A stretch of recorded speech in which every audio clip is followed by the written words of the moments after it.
സമ്മതിക്കുക.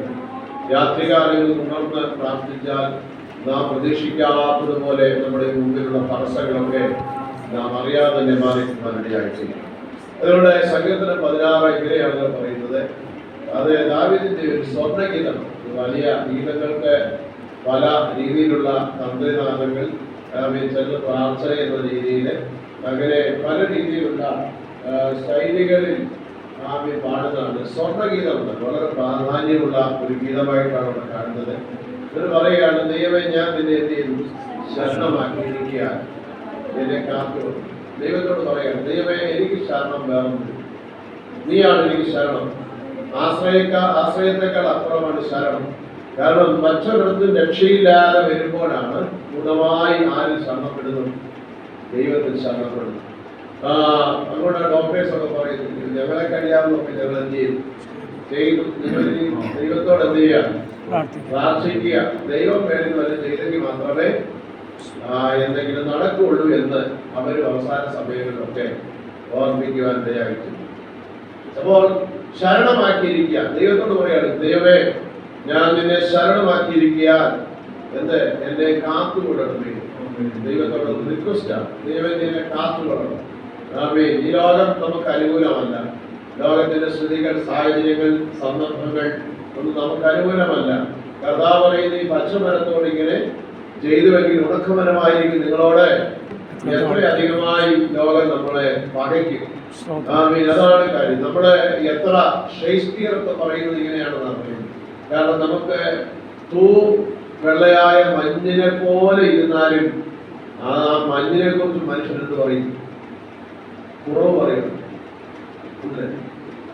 എത്ര തൂവെള്ളയായിട്ടിരുന്നാലും അതിനെന്ത് ചെയ്യും? മനുഷ്യൻ കുറ്റപ്പെടും. അത് ലോകത്തിന്റെ ഒരു രീതിയാണ്. അത് കണ്ടിട്ട് നമ്മൾ എന്ത് ചെയ്യാൻ പാടില്ല? നിരാശപ്പെടുകയോ ക്ഷീണിച്ചു പോവുകയോ ചെയ്യാൻ പാടില്ല. ലോകത്തിൽ എപ്പോഴും 80% മനുഷ്യൻ എപ്പോഴും നമുക്ക് അനുകൂലമായി നിൽക്കും. എപ്പോഴും 20% ആൾക്കാർ എപ്പോഴും എന്തായിരിക്കും? നമുക്കെതിരായി കാണും. ആ എതിര് നമ്മുടെ ശത്രുവല്ല, നമ്മെ ഒന്നുകൂടെ ദൈവസ്ഥ ഒരുക്കിയെടുക്കുന്ന ദൈവത്തിന്റെ പദ്ധതികൾ. അവിടെയാണ് മനസ്സിലാക്കുന്നത്. സങ്കീർത്തനങ്ങളിൽ 11ാം സങ്കീർത്തനത്തിലാണെന്ന് തോന്നുന്നു ഇങ്ങനെ ഒരു വാക്യമുണ്ട്. 11ാണോന്ന് ഉറപ്പില്ല. ദൈവമേ നിന്റെ ശത്രുക്കൾ കാണുക, നിന്റെ ശത്രുക്കൾ നിമിത്തത്തെ നേരെയുള്ള പാതയിൽ നടത്തണമെന്ന് പറയുന്ന വാക്യമുണ്ട്. അത് ഞാനത് സന്ദർഭവശാൽ ഓർപ്പിച്ചെന്നുള്ളത്. ശത്രുക്കൾ നിമിത്തം എന്ത് ചെയ്യണം? നേരെയുള്ള പാത. ശത്രു ഉണ്ടെങ്കിൽ നമ്മൾ നേരെയുള്ള പാതയിൽ പോകും. റോഡിലൊക്കെ വലിയ നല്ല റോഡ്, വീതിയുള്ള റോഡാണ്, സൈൻ ബോർഡുകളുണ്ട്, ഇടുങ്ങിയ പാലം മുമ്പിലുണ്ട്, കടത്തുണ്ട്, അല്ലെങ്കിൽ ആറുണ്ട് എന്നൊക്കെ കാണിക്കുന്ന സൈൻ ബോർഡ് ഇല്ലെങ്കിൽ അടുത്തതൊരു എസ് വളവാണ്, അല്ലെങ്കിൽ ഹാർപ്പിൻ ബെൻഡാണ് എന്നൊക്കെ അവിടെ സൈൻ ബോർഡ് ഇല്ലെങ്കിൽ നമ്മൾ എന്ത് ചെയ്യും? വന്ന സ്പീഡിൽ എന്ത് ചെയ്യും? പോകുമ്പോൾ എന്തുണ്ടാകും? നമുക്ക് അപകടങ്ങൾ ഉണ്ടാക്കുവാനില്ല എന്ന് പറഞ്ഞതുപോലെയാണ് ദൈവം ഓരോ സ്ഥലത്തും നമ്മളെ പ്രതിയോഗികളെ, അല്ലെങ്കിൽ നമുക്ക് ശത്രുക്കൾ എന്ന് നമ്മൾ പറയുന്നത് പോലെ ചിലരെയൊക്കെ എന്ത് ചെയ്യും? അവിടെ ഇവിടെയൊക്കെ എന്ത് ചെയ്തിരിക്കും? ആക്കി വെച്ചിരിക്കും. നമ്മൾ അവരത് പറഞ്ഞതുകൊണ്ട് അവരോട് വൈരാഗ്യപ്പെട്ടിരിക്കാറില്ല. നമ്മളെ ഒന്നുകൂടെ എന്ത് ചെയ്യാൻ? കറക്റ്റ് ചെയ്യും. ഡേവിഡ് വിൽക്കേഴ്സൺ എന്ന് പറയുന്ന ഒരു ദൈവപുത്രനുണ്ട്, വലിയ എഴുത്തുകാരനാണ്, ഇംഗ്ലീഷുകാരൻ. അദ്ദേഹത്തിന്റെ എഴുത്തുകളിലൊക്കെ പറയുന്നത് ഈ സാൻഡ് പേപ്പർ എന്ന് പറയുമ്പോൾ റഫായിരിക്കുന്ന ഭാഗങ്ങളെ ഒരുക്കുന്നതാണെന്ന്. സാൻഡ് പേപ്പർ ഒരു ശത്രു അല്ലെങ്കിൽ നമുക്ക് പ്രതികൂലമായി നിൽക്കുന്നവർ നമ്മുടെ ഏതെങ്കിലും ഒരു ഭാഗങ്ങൾ ദൈവവുമായി ചേർന്ന് പോകുന്നതിന് തടസ്സമുള്ള ഏതെങ്കിലും ഭാഗങ്ങൾ കാണും. ആ ഭാഗങ്ങളെ ഉരച്ച് കറക്റ്റ് ചെയ്യുന്നതിന് വേണ്ടി ദൈവത്താൽ ആക്കപ്പെട്ടവരാണ് അവരെന്നാണ് അദ്ദേഹം പറയുന്നത്. നമ്മുടെ ദൈവിക രീതിയിൽ നമ്മളോട് എതിർക്കുന്നവരെ നമ്മൾ കണ്ടാൽ നമ്മുടെ ക്രിസ്തീയ ജീവിതം അനുഗ്രഹമാണ്. ലോകപ്രകാരമാണ് നമ്മളോട് എതിർക്കുന്നവരെ കാണുന്നതെങ്കിൽ നാം അതൊരു തരത്തിൽ ഒരു രാഷ്ട്രീയ രീതികളാണ്. രാഷ്ട്രീയക്കാരുടെ പ്രത്യേകതയാണ് അവരെ രാഷ്ട്രീയമായി എതിർക്കുന്നവരെ എന്ത് ചെയ്യും? അവരുടെ തീവ്രത അനുസരിച്ച് ഒന്നി കൊന്നുകളയോ ഇല്ലായ്മ ചെയ്ത് കളയുന്ന അനുഭവം. അപ്പോൾ ഒരിക്കലും ദൈവത്തിൽ ശത്രുക്കൾ ഉണ്ടെങ്കിൽ നമുക്ക് നേരെയുള്ള വഴികളെ ദൈവം നമുക്ക് കാണിച്ചു ഏതാണ് നമ്മുടെ യഥാർത്ഥ റൂട്ടെന്ന് നമുക്ക് മനസ്സിലാക്കുക. ഈ സൈക്കോൾ ഇല്ലെങ്കിൽ നമ്മൾ നേരെ എന്ത് ചെയ്യും? സ്വാമി മുന്നോട്ട് പോകും. ചിലപ്പോൾ വലിയ കുഴികളിലും വലിയ വളവുകളിലൊക്കെ നമുക്ക് അപകടങ്ങൾ ഉണ്ടാകുവാനിടയായി ചെയ്യും. അതുകൊണ്ട് ഈ ലോകത്തിൽ ഈ ക്രിസ്ത്യൻ ജീവിതം, ഈ ലോകത്തിൽ നാം ജീവിക്കുമ്പോൾ ഇങ്ങനെയുള്ള പല തടസ്സങ്ങളൊക്കെ ഉണ്ടാകും. ദാവീദ് പറയുന്നു, ദൈവത്തിന്റെ അഭിഷേകമുള്ളവനാണ്, ദൈവത്താൽ തിരഞ്ഞെടുക്കപ്പെട്ടവനാണ്, സിംഹത്തെ കീറിയവനാണ്, കരടിയെ കൊന്നുകളഞ്ഞവനാണ്. കാര്യങ്ങളൊക്കെ ശരിയാണ്. പക്ഷേ ചില സമയങ്ങളിൽ താനും വളരെ ഭാരപ്പെട്ട, വേദനപ്പെട്ട, നുറുങ്ങിയ അനുഭവങ്ങളൊക്കെ ഉണ്ട്. വളരെ ജീവനെ പേടിച്ച് ഓടിപ്പോകേണ്ട സന്ദർഭങ്ങളൊക്കെ തന്റെ ജീവിതത്തിൽ ഉണ്ടായിട്ടുണ്ട്. അപ്പോൾ ദൈവിക അഭിഷേകം നമ്മളുണ്ടെങ്കിലും പ്രതികൂലങ്ങളും പ്രതിസന്ധികളും കുറയും. അഭിഷേകത്തിന്റെ അളവ് കൂടുന്നതിനനുസരിച്ച് പ്രതികൂലങ്ങൾ കൂടും. അവിടെയാണ് ഒരു പ്രശ്നം. അഭിഷേകം നമ്മൾ എത്രയോ ഉണ്ടോ അതിനനുസരിച്ച് നമുക്ക് എന്തുണ്ട്? ഓപ്പോസിറ്റ് സൈഡിൽ എന്തുണ്ട്? പ്രതികൂലങ്ങളുണ്ട്. വേദപുസ്തകം പഠിച്ച യേശു കർത്താവിന് ഈ ശുശ്രൂഷയിൽ അത് സ്മൂത്തായിട്ട് വർത്താനം പറഞ്ഞിരിക്കാം. അപ്പോൾ ദൈവത്തിന്റെ സന്നിധിയിൽ നമ്മുടെ യേശു കർത്താവിന്റെ ശുശ്രൂഷയിൽ യേശു കർത്താവ് ആരുണ്ടായിരുന്നു? പ്രതിയോഗി ഉണ്ടായിരുന്നു. പ്രതിയോഗി ആരായിരുന്നു? പിശാച് ഉണ്ടായിരുന്നു. യേശു കർത്താവിന്റെ ജനനത്തിങ്കൽ തന്നെ പിശാച് തന്ത്രങ്ങൾ ഒരുക്കി രാജാക്കന്മാരെ കയ്യിലെടുത്ത് എന്ത് ചെയ്തു? നിർമൂലമാക്കുവാൻ, ഇല്ലായ്മ ചെയ്യുവാൻ എന്ത് ചെയ്തു? അപ്പോൾ ഓർക്കുക, കർത്താവ് പറയുന്നത് കർത്താവിന് പ്രതിയോഗി ഉണ്ടായിരുന്നു. പക്ഷെ ആ പ്രതിയോഗി ഒരിക്കലും ആരെ ജയിച്ചില്ല? കർത്താവിനെ ജയിച്ചു. എസ്തേറിനെ ദൈവം ഉയർത്തിയപ്പോൾ അതേ സമയത്ത് തന്നെ എസ്തേറിന്റെ പുസ്തകം 3-ാം അധ്യായത്തിൽ വായിക്കുന്ന അങ്ങനെയല്ലേ, ഹാമാന്റെ പൊസിഷൻ എന്നുണ്ടായി കീഴോട്ട് പോയത്. അങ്ങനെയല്ലേ എഴുതിയിരിക്കുന്നത്? എസ്തേറിന്റെ പുസ്തകത്തിൽ 3-ാം അധ്യായമാണെന്ന് അവർ വായിക്കുന്നത് ഇങ്ങനെയാണ്. എസ്തേറിനെ ദൈവം ഉയർത്തിയപ്പോൾ, തിരഞ്ഞെടുത്തപ്പോൾ ഹാമാനെ എന്ത് ചെയ്തു? ഹാമാനെ ഉയർത്തിയതാണ്.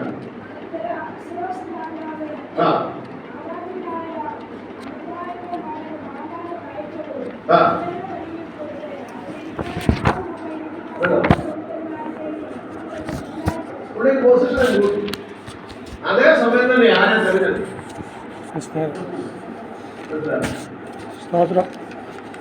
ആ ഒരു പദവിയിലേക്ക് ആ വ്യക്തിയെ എടുത്തപ്പോൾ തന്നെ ദൈവം തന്നെയാണ് നമുക്കുള്ള പ്രതിയോഗി എഴുതിയത്.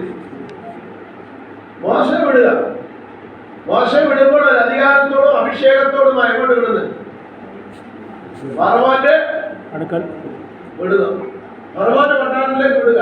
വിടുമ്പോൾ മോശയുടെ മേൽ ഒരു അധികാരവും ദൈവം പറയുന്നത്, നീ ഫറവോന് ദൈവമായിട്ടാണ് ഞാൻ നിലവിൽ ഫറവോടാണ്. അപ്പോൾ ആ ഒരു ദൈവം വിടുമ്പോൾ മോശയെ ദൈവത്തിൽ ഉറപ്പിക്കണം.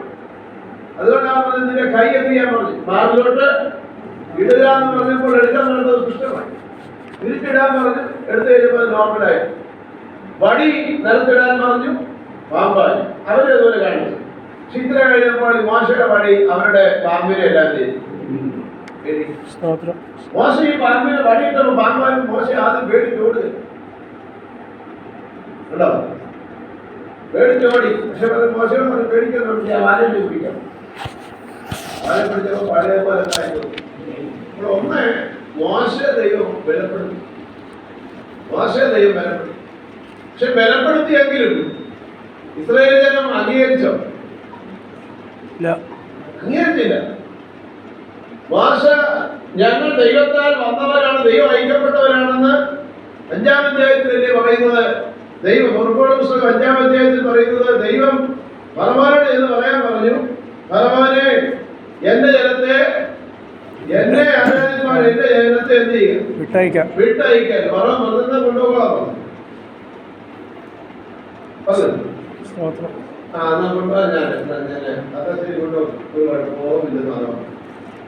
എന്റെ ജനത്തെ എന്നെ ആരാധിപ്പാൻ എന്ത് ചെയ്യുക? വിട്ടയക്ക എന്ന് പറഞ്ഞു. വിട്ടയക്കാൻ പറഞ്ഞപ്പോ ഫറവോൻ പറഞ്ഞ എന്താ? 3 വർഷം. യഹോവയാണ്. ഞാൻ യഹോവയായിട്ട് ഒരു ബന്ധവുമില്ല. യഹോവ ആരാ? ഞാൻ യഹോവയെ അംഗീകരിക്കുന്ന ആളല്ലെന്നേ. ഞാൻ യഹോവയെ അറിയുന്നില്ല. എന്റെ അർത്ഥം എനിക്ക് പുള്ളിയെ അറിയത്തില്ല. പുള്ളിയുമായിട്ട് എനിക്കൊരു ബന്ധമില്ല. സ്തോത്രം. ഞാൻ അപ്പം ദൈവം പറഞ്ഞിട്ടും പറയാൻ വിട്ടായി. അടുത്ത വാക്യം വായിക്കുമ്പോ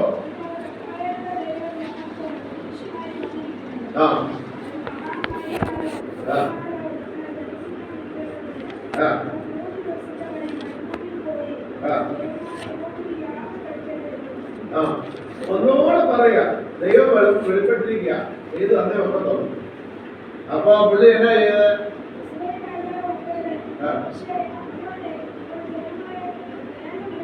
നമ്മൾ വേറെ പണി വരെ നോക്കണം. ആരാധനയ്ക്ക് കൂട്ടായി വെക്കുന്നു. തൊഴിൽ ചെയ്യുന്നവരെ പോലെ തൊഴിൽ പോലും വിടത്തില്ല. എടാ തൊഴിൽ ചെയ്തോണ്ടിരിക്കുന്നവർ എന്ത് ചെയ്ത് ചെയ്യാൻ ശ്രമിക്കും. കൂട്ടായ്മ നടക്കുക. വെറുതെ നിങ്ങൾ വേറെ പണി വരുന്നു. എന്നൊക്കെ പറഞ്ഞു കേട്ടു. യുവമനൊക്കെ വരും അധ്വാനിച്ച് തിന്നരുതെന്ന് ചിലവന്മാർ സോഷ്യൽ മീഡിയയിൽ തുടങ്ങിയില്ല. ഇവനൊക്കെ വേറെ വന്നിട്ട് പണി നിർത്തിയിട്ട് വേറെ അധ്വാനിച്ച് തിന്നരുത് അവിടെ എന്നൊക്കെ ചോദിക്കുന്നു.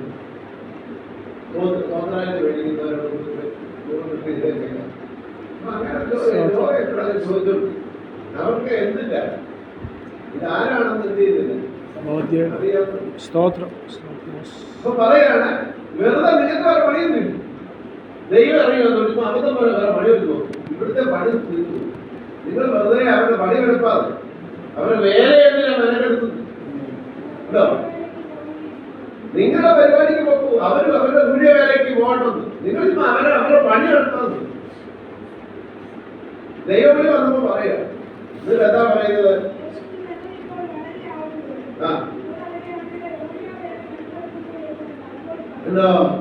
ഞാൻ ഇഷ്ടം പോലുണ്ട്. കക്ക ഇഷ്ടയുടെ ആവശ്യം കൂടുതലാണ്. നിങ്ങളിപ്പോ അവരെ മെനക്കെടുത്ത് ഉള്ള പ്രൊഡക്ഷൻ കുറയ്ക്കരുത്. നിങ്ങൾ വേറെ പണി നോക്കി നിങ്ങളുടെ പണി നോക്കി നിങ്ങൾ പറഞ്ഞു.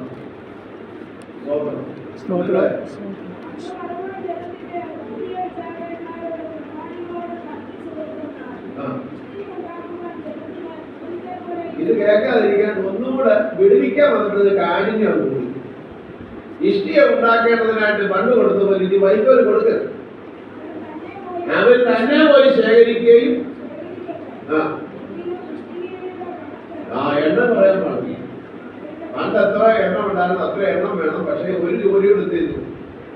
കഠിനമാക്കി.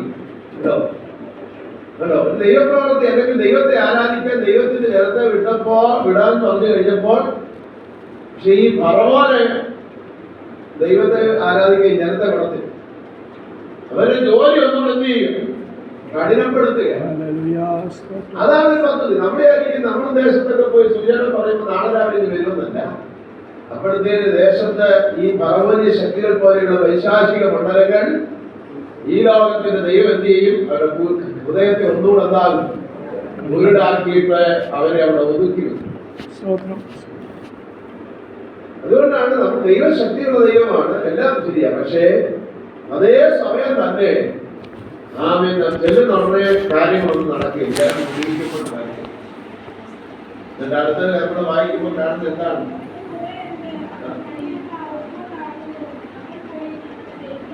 അവർ മടിയന്മാരായോണ്ടാണ് ഞങ്ങളെ ദൈവത്തെ പോയി ആരാധിക്കേണ്ടതെന്ന് പറയുന്നത്. ജോലിയും കൂലിയും വേറെ ഒന്നുമില്ലാതെ എന്ന് പറയും. ജോലിയും കൂലിയും ഒന്നും ഇല്ലാത്ത മെമ്മാരിങ്ങനെ എന്ത് ചെയ്യുക? കൂട്ടായ്മയാണ് കൊണ്ട് അവർ നടക്കാറുണ്ട് മനുഷ്യൻ പറയും. പക്ഷെ ആ സത്യം അറിഞ്ഞ, ആ ദൈവത്തെ അറിഞ്ഞ, ആ ദൈവത്തിന്റെ ശ്രേഷ്ഠത അറിഞ്ഞ, ആ ദൈവത്തിന്റെ നടത്തിപ്പ് അറിഞ്ഞ നമുക്ക് അവര് പറയുന്ന വാക്ക് അംഗീകരിക്കാൻ കഴിയും. നമ്മെ വിടുവിച്ച ആ വിടുതലിന്റെ ആഴും നമ്മെ കരുതിയ വിധങ്ങളും ദൈവം നമ്മെ സംരക്ഷിച്ച വഴികളും നമ്മൾ പ്രതീക്ഷിക്കാത്ത നിലയിൽ ദൈവം നമ്മെ പോറ്റി പുലർത്തുന്ന അനുഭവങ്ങൾ ഓർക്കുമ്പോൾ അവരുടെ വാക്കിന് മുമ്പിൽ നമ്മൾ എന്ത് ചെയ്തില്ല. പിശാചിന്റെ തന്ത്രമാണ് പൂർണ്ണമായി നമ്മെ ആരാധനയിലേക്ക് നടത്താതെ നമ്മെ എന്ത് ചെയ്യുന്നു? ഒതുക്കി ദൈവവുമായിട്ടുള്ള ബന്ധത്തിൽ നിന്ന് ഏറ്റവും അകറ്റുക എന്ന് പറയുന്നത് ഈ ഫറവോന്റെ തന്ത്രം പോലെയാണ്, ഈ വൈശാചിക തന്ത്രം തന്നെയാണ്. അപ്പോൾ ഇങ്ങനെയാണ് അവരുടെ പദ്ധതികൾ. അപ്പോൾ ഒരു പ്രാവശ്യം എതിരികളെ ദൈവം എന്ത് ചെയ്തു? കർത്താവെ വർദ്ധിപ്പിക്കും. ഫറവോനെ ദൈവം തന്നെയാണ് അവന്റെ മനസ്സിനെ എന്ത് ചെയ്യുന്നത്? കഠിനമാക്കും. അപ്പോൾ നമുക്കൊരു ഒന്നുകൂടെ എന്താ ഒരു ഇൻട്രസ്റ്റ് ഉണ്ടാകും, ഒന്നുകൂടെ നമ്മൾ ഹാർഡ് വർക്ക് ചെയ്തു. ദൈവത്തിന് അല്ലെങ്കിൽ ഒരു നിമിഷം കൊണ്ട് ദേശത്തെ മുഴുവൻ വിടുവിക്കാൻ കഴിയാനിട്ടല്ല, പക്ഷേ നമ്മൾ ഒന്നും കൂടെ എന്താകണം?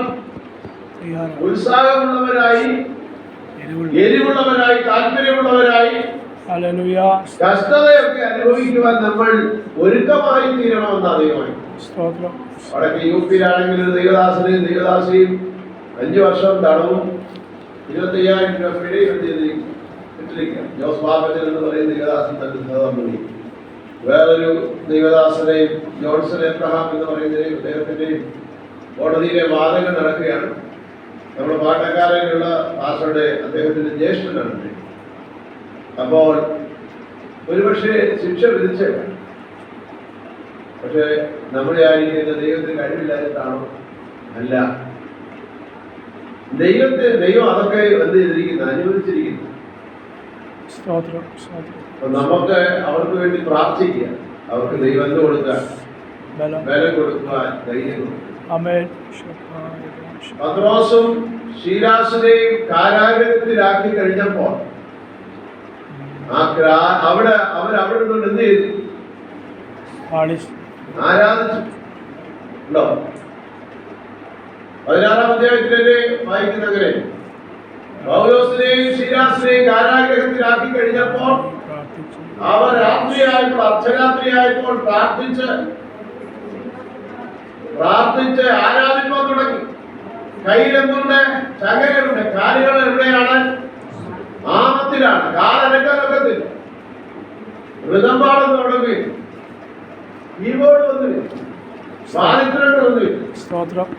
കേട്ടോ, കാല് ആമത്തിലിട്ടിരിക്കുക. ഈ ആമം എടുത്തോട്ട് വേണം അങ്ങോട്ട് നടക്കാൻ. കൈകൾ എന്താ? ചകലക്കെട്ടിരിക്കും.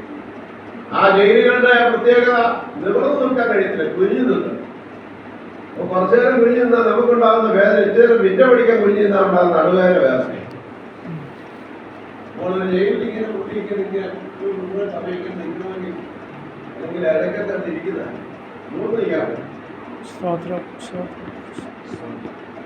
അപ്പൊ അങ്ങനെയുള്ള പീഡകളാണ്, അങ്ങനെയുള്ള ജയിലുകൾ ഇന്നുമുണ്ട്, പല സ്ഥലങ്ങളിലുണ്ട്.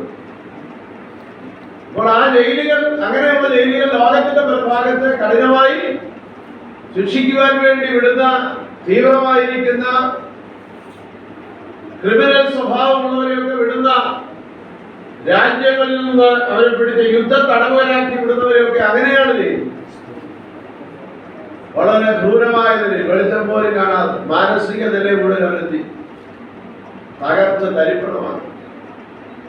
വീട്ടുകാരെയും നാട്ടുകാരെയും വീട്ടിൽ ഒന്നും ഒരു ബന്ധമില്ലാതെ ആയിക്കഴിഞ്ഞാൽ നമ്മൾ 30 ദിവസം ഇരുന്നാൽ തന്നെ നമ്മുടെ മാനവനില മാറും. വല്ലാത്ത അവസ്ഥയിലേക്ക് ഇറങ്ങി നടന്നുകൊണ്ടിരുന്ന ഒരാളെ വീട്ടിനകത്ത് ഇരുന്ന് നോക്കുക, തന്നെ ഇരുന്ന് നോക്കുക, എന്തെല്ലാം ബുദ്ധിമുട്ടുണ്ടാകും. ജോലി ചെയ്തുകൊണ്ടിരുന്ന ആളെ റിട്ടയർഡ് ആയി കഴിയുമ്പോൾ പരിക്കാത്തിരുന്ന് കഴിഞ്ഞാൽ ആയി കുറച്ച് കഴിയുമ്പോഴത്തേന് അത് വേറൊരാളായി. പക്ഷെ അദ്ദേഹം ഡെയിലി ചെയ്തുകൊണ്ടിരുന്ന കാര്യങ്ങൾ ചെയ്തുകൊണ്ടിരുന്ന കുറച്ചുകൂടെ ആരോഗ്യമായിരുന്നുണ്ട്. സഹോദരൻ പറഞ്ഞു വരുന്ന സാരം, അർദ്ധരാത്രിയായപ്പോൾ പ്രാർത്ഥിച്ച് അവരാരാധിക്കാൻ തുടങ്ങി. ആരാധിച്ചപ്പോൾ എന്തുണ്ടായി? തടവുകാർ നിബിഡന്മാരെല്ലാം അവർക്ക് ആ തടവെന്നത് അവർക്ക് വിഷയമല്ല, അവരുടെ മേൽ പകരപ്പെട്ട അഭിഷേകം, ആത്മാവിന്റെ ബലം. ആരാധിച്ച് കഴിഞ്ഞപ്പോൾ എന്ത് സംഭവിച്ചു? അവിടെ വായിക്കുന്നത് ഒരു വലിയ ഭൂകമ്പമുണ്ടായി. കാരാഗ്രഹത്തിന്റെ അടിസ്ഥാനം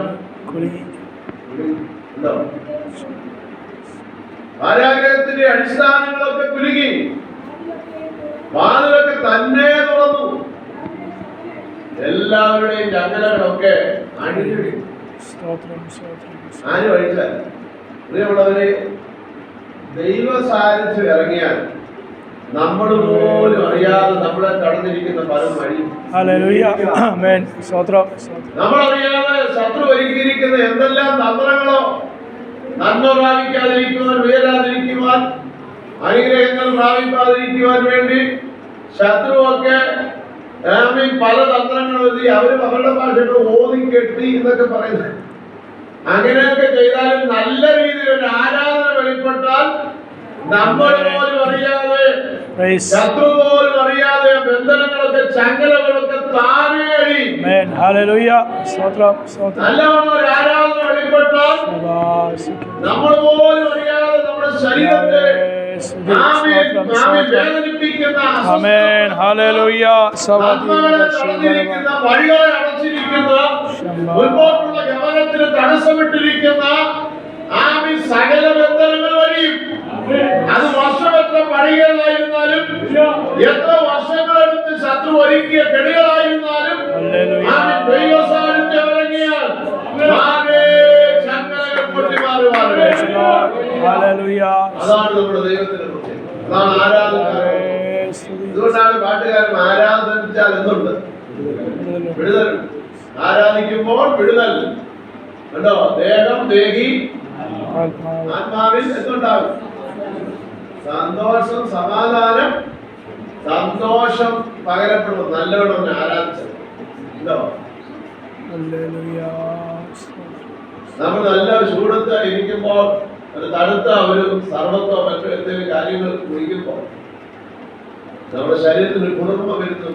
അങ്ങനെ കുറച്ചു നേരത്തേക്ക് ശക്തമായി നമ്മളൊന്ന് ആരാധിച്ചാൽ നമുക്ക് ഉണ്ടാകുന്ന സന്തോഷം ദേഹത്തുണ്ടാകും, ആത്മാവിലുണ്ടാകും. ദേഹിയിലും, ദേഹം, ദേഹി, ആത്മാവിൽ എന്തുണ്ടാകും? സമാധാനം, സന്തോഷം വെളിപ്പെടാനിടയാണ്. അതാണ് ഒരു ആരാധിച്ചു കഴിഞ്ഞാൽ ഇങ്ങനെയുള്ള ഗുണങ്ങളുണ്ട്. അപ്പോൾ ആരാധനയിൽ ഇവിടെ ചങ്ങലകൾ അഴിഞ്ഞു, കാലിൽ കിടന്ന ആമകളെല്ലാം മാറി, ആ ജയിലിൽ കിടന്നിരുന്ന പലരുടെയും ചങ്ങലകൾ എന്ത് ചെയ്തു? കാലെ അഴിഞ്ഞു മാറി, വാതിലുകൾ തന്നെ. ഒരു വലിയ ചങ്ങലയാണ്. ഇവിടെ നിരോധനമുള്ള സ്ഥലമാണ്. ഇവിടെ ഒന്നും അനങ്ങാനൊക്കത്തില്ല എന്ന് പറഞ്ഞിരുന്നാൽ നമുക്ക് പ്രഷർ കൂടും, പ്രഷർ കൂടും, ടെൻഷൻ കൂടും. പക്ഷേ എവിടെയായിരുന്നാലും ദൈവത്തിന്റെ പദ്ധതി വെളിപ്പെടുന്നു. കഴിഞ്ഞപ്പോൾ എന്ത് സംഭവിച്ചു? ഇവരെ തടവുകാരാക്കി വിധിക്കപ്പെട്ട ജയിലിന്റെ സൂപ്രണ്ടൊക്കെ വന്നിട്ട് പറയുകയാണ്, എന്താ ആ പുള്ളി തന്നെ ആത്മഹത്യ ചെയ്യാൻ ചെയ്യും തുടങ്ങി. ഇവര് പറഞ്ഞത്, അയ്യോ ആത്മഹത്യ എന്ത് ചെയ്യും? അല്ല, നിങ്ങൾ പറയും ഞങ്ങൾ നിങ്ങളെ കൊന്നിട്ട് ഞങ്ങൾ ജയിലിയാടിതാണ്. മനസ്സിലാണ്? ഇല്ലെങ്കിൽ പറയും, നാളെ പറയും, മറ്റൊരു ഗവൺമെന്റ് എന്ത് പറയും? ഉണ്ടോ? സൂപ്രണ്ടിനെ എല്ലാം കഴുത്ത് അറുത്തിട്ട് ബഹുമാനം ചെയ്തു ജയിലിൽ ചാടിയെന്ന് പറയും. അതൊന്നും പറയാതിരിക്കാൻ ദൈവം ഇടം കൊടുക്കത്തില്ല. എന്താണ്? തിരിച്ചു വിളിക്കുകയാണ്. അങ്ങോട്ട് പോയ തടമൂലിയായിട്ട് ദൈവപ്രവർത്തി വെളിപ്പെട്ടുള്ള പിടിയൊക്കെ മാറി. യജമാനന്മാരെ മറക്കരുത്. ആരാധന വെളിപ്പെട്ടാൽ സമൂഹത്തിലുള്ളതിന്, വീടിനകത്തുള്ളവരോടും നിന്റെ ചുറ്റുപാടുള്ളവരും നിന്നോടുള്ള മനോഭാവത്തിൽ മാറ്റം വരും. അതുപോലെ മറക്കരുത്, നിന്നിൽ ഒരു ആരാധന വെളിപ്പെട്ടാൽ, നിന്റെ ഭവനത്തിൽ ഒരു ആരാധന വെളിപ്പെട്ടാൽ, ആമേൻ, നീ നിന്നത്തെ ഒരു ദൈവപ്രവർത്തനത്തിന്റെ നീ ആയിരിക്കുന്ന ഭവനത്തിനകത്ത് വെളിപ്പെട്ടാൽ നിന്റെ പേര് മാറും. നിന്നെ കാണുന്നവർ പണ്ട് കണ്ടതുപോലെയല്ല. ആമേൻ, നിന്നെ ആദരവോടെ നോക്കും, നിന്നെ ബഹുമാനത്തോടെ നോക്കുവാനിടയായി തീരും. അങ്ങനെയൊക്കെ ഈ ദിവസങ്ങളിൽ ആരാധനകൾ കുടുംബത്തിൽ, വ്യക്തിജീവിതത്തിൽ വെളിപ്പെടട്ടെ. ആമേൻ, മറ്റുള്ളവർ നമ്മെ കാണുന്ന രീതികൾക്ക് മാറ്റം വരുന്നത്. 26-ാം അധ്യായത്തിൽ 27, 28 വായിക്കുമ്പോൾ അപ്പോസ്തല പ്രവൃത്തിയിൽ വായിക്കുന്ന ഒരു കാര്യമുണ്ട്. ദൈവത്തെ ശരണമാക്കിയ ഒരു വ്യക്തിയാണ് പൗലോസ് അപ്പോസ്തലൻ. പൗലോസ് അപ്പോസ്തലൻ മെലീത്ത എന്ന ദ്വീപിലേക്ക് എന്ത് ചെയ്തു? രക്ഷപ്പെട്ടതാ. രക്ഷപ്പെട്ട അവിടെ വന്നു. അവിടെ ഗ്രഹിച്ച് ഇതേതാണെന്ന് ചോദിച്ചു. ഈ ദ്വീപ് ഏതാണ്, എവിടെയുള്ള സ്ഥലമാണ്, നോട്ടിക്കൽ മൈൽ അകലമുള്ളതാണ്, ഇതിനോടെ കപ്പൽ പോകും എന്നൊക്കെ അവർ സ്വാഭാവികമായിട്ട് എന്ത് ചെയ്യും? ചോദിക്കും. അങ്ങനെ ചോദിച്ചതാ, ഏതാണ് എന്താണെന്നൊക്കെ ചോദിച്ചു. അത് ചോദിച്ചത് കൊണ്ട് എന്ത് പറ്റി? അവിടുത്തെ ബർബരന്മാർ ഞങ്ങൾക്ക് അസാധാരണ ദയ കാണിച്ചു.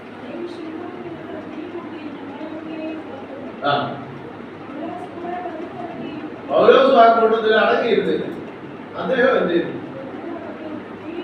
തീരെ കണ്ടോ?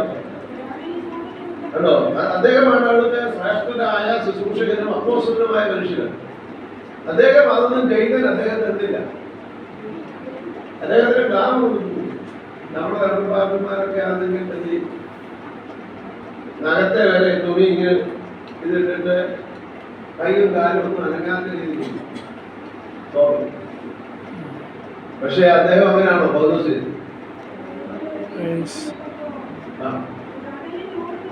പൗലോസ് കൂടെ ആ കാര്യത്തിന് വേണ്ടി പൗലോസിന്റെ കയ്യിൽ പൊടി വന്നത് പൗലോസിന് എന്തല്ല ഇട്ടപ്പോൾ ഒരു അണലി എന്ത് ചെയ്യും? ചൂട് നിറുത്തുമ്പോൾ അതുകൊണ്ടാണ് ഈ പറയുന്നത്, എവിടെയൊക്കെ ഈ തണുപ്പ് സമയത്തൊക്കെ വിറകൊക്കെ പെറുക്കി മണലോ മുതുമ്പോ ഒക്കെ വിറകൊക്കെ വെച്ചിരിക്കുന്നത് പോയി കൈ തന്നിട്ട് എന്ന് പറയുന്നത്. അത് കപ്പ വല്ലതും എടുത്തിട്ട് എന്ത് ചെയ്യണം? ഒന്ന് അനക്കിയിട്ട് എന്ത് ചെയ്യാം? ദൈവം നമുക്ക് എന്ത് തന്നിട്ടുണ്ട്? ബുദ്ധി തന്നെ. ബുദ്ധിയിൽ നിങ്ങൾ ആരായിരിക്കണം? ബുദ്ധിയിൽ നിങ്ങൾ ജ്ഞാനികളായിരിക്കും. തിന്മയിൽ നിങ്ങൾ ആരായിരിക്കണം? നന്മയ്ക്ക് നിങ്ങൾ ജ്ഞാനിയും തിന്മയ്ക്ക് നിങ്ങൾ ശിശുവാണ്. തിന്മ ചെയ്തത് നിങ്ങൾ ആരായിരിക്കണം? ശിശുവാണ്. നന്മ ചെയ്താലോ ആ വാക്യം വായിച്ചു ജ്ഞാനികളായിരിക്കും. അപ്പോൾ ഇവിടെ അങ്ങനെയൊക്കെ വരുമ്പോഴാണ് കമ്പൊക്കെ എടുത്തൊന്ന് പ്രായമുള്ളവരൊക്കെ പറയും, തൊണ്ടൊക്കെ വെച്ചിരിക്കുക, തൊണ്ടിനകത്തൊക്കെ വല്ലതും കയറി ഇരിക്കാൻ തണുപ്പ് പറ്റി എന്ത് ചെയ്യും? എന്നാലും നമ്മള് ഒരു കമ്പ വല്ലതൊക്കെ എടുത്ത് ഒന്ന് നോക്കിയിട്ട് എല്ലായിടത്തൊക്കെ എരിയണം മണ്ണ് ചാട്ടിട്ട് കയ്യിൽ നിന്ന് ഇടക്കരുന്ന് പ്രായമുള്ളവരുമ്പോൾ തൂമ്പാകൊണ്ട് കളിക്കുമ്പോൾ ആ മണ്ണ് വരച്ച് കാലയിൽ ഇടരുത്. കാരണം ഇതിനകത്ത് ആരിക്കും? അണലി അതിനകത്തിരിക്കും. അണലിയുടെ സ്വഭാവം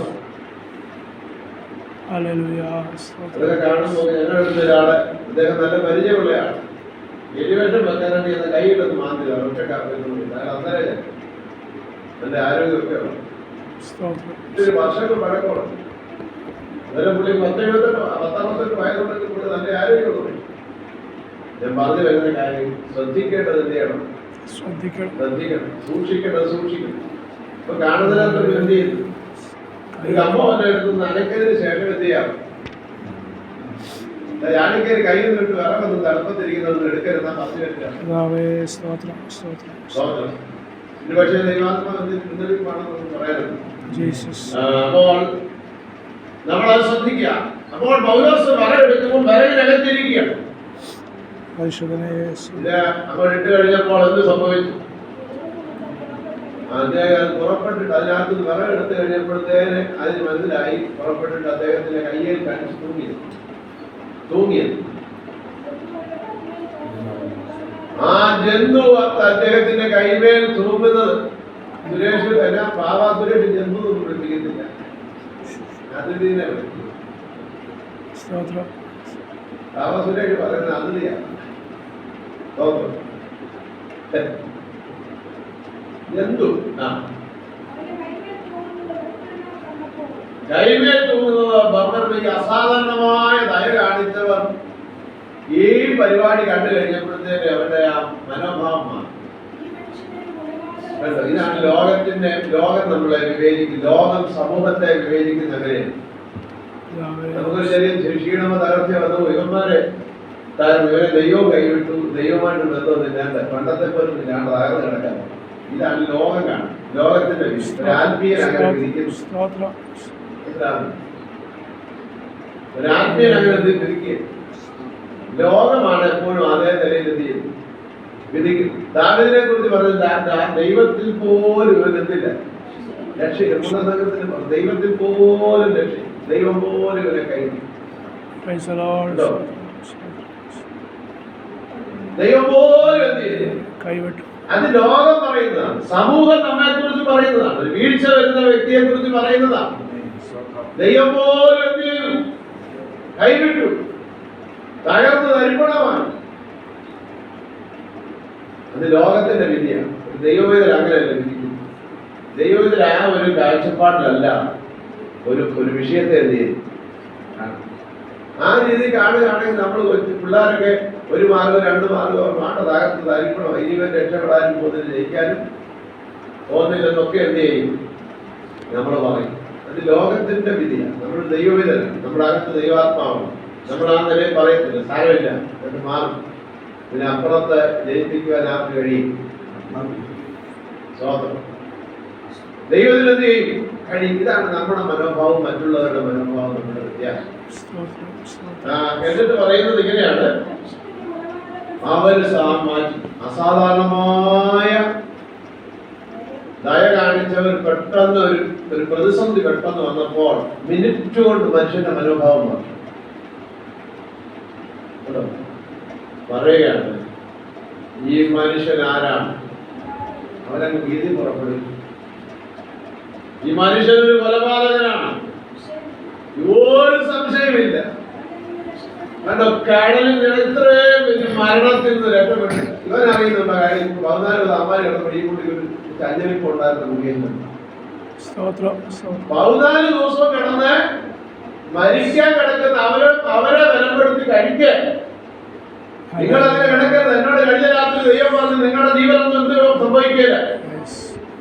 ഒന്നും വരത്തില്ലെന്ന് പറഞ്ഞ പുള്ളിക്കെതിരെയാണ് ആര് കയറിയത്?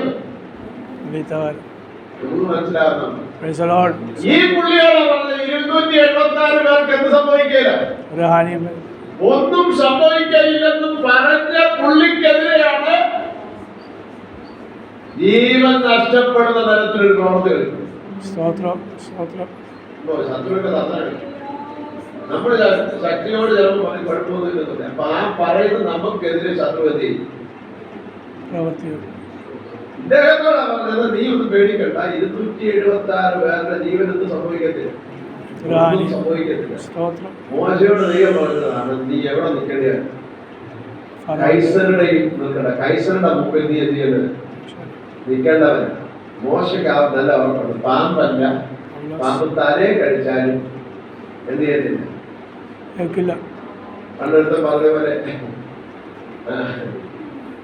അല്ല, അവരുടെ ഭാഷയാണ്. പാമ്പ് പൊടിയിലെത്തി തലയിലാ കഴിച്ചു. അപ്പൊ കാലിലൊക്കെ കടിച്ചതിന് വിഷം എന്ത് ചെയ്തു?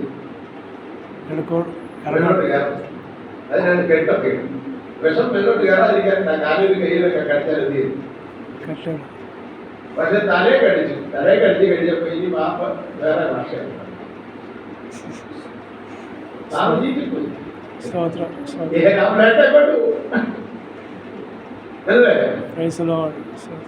അത് അവരുടെ ഒരു അറിവിന്റെ കുറവുണ്ട്.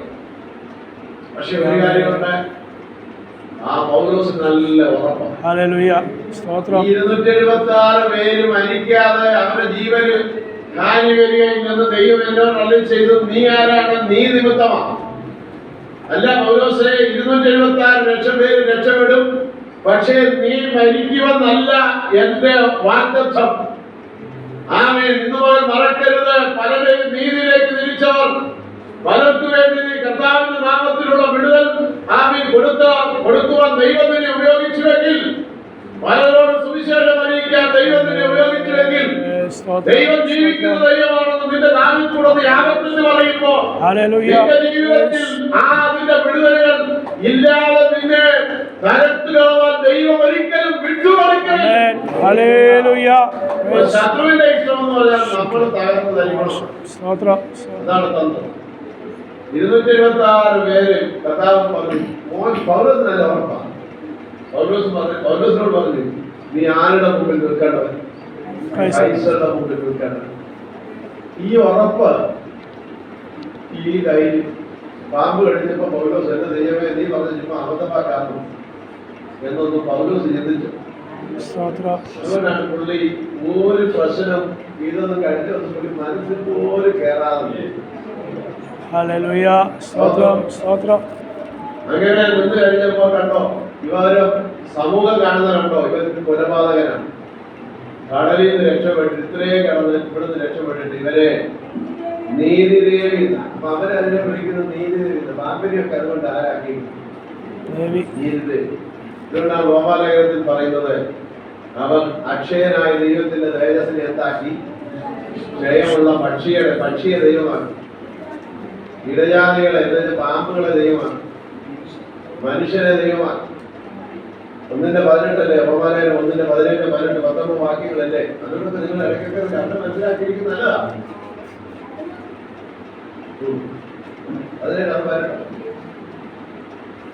അതുകൊണ്ട് മനുഷ്യരെന്ത് ചെയ്തു?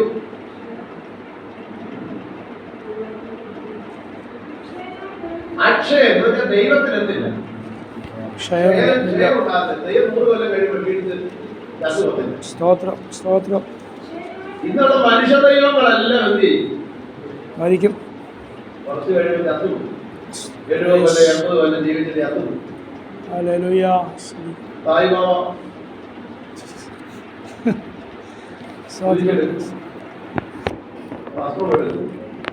ഇതെല്ലാം ചെയ്യും. ആ പുള്ളി മരിച്ചു. മനുഷ്യ ദൈവം, അമൃതാനന്ദമായി മനുഷ്യ ദൈവം. അങ്ങനെ ഓരോരുത്തരെയും എന്താക്കിയിരിക്കുക?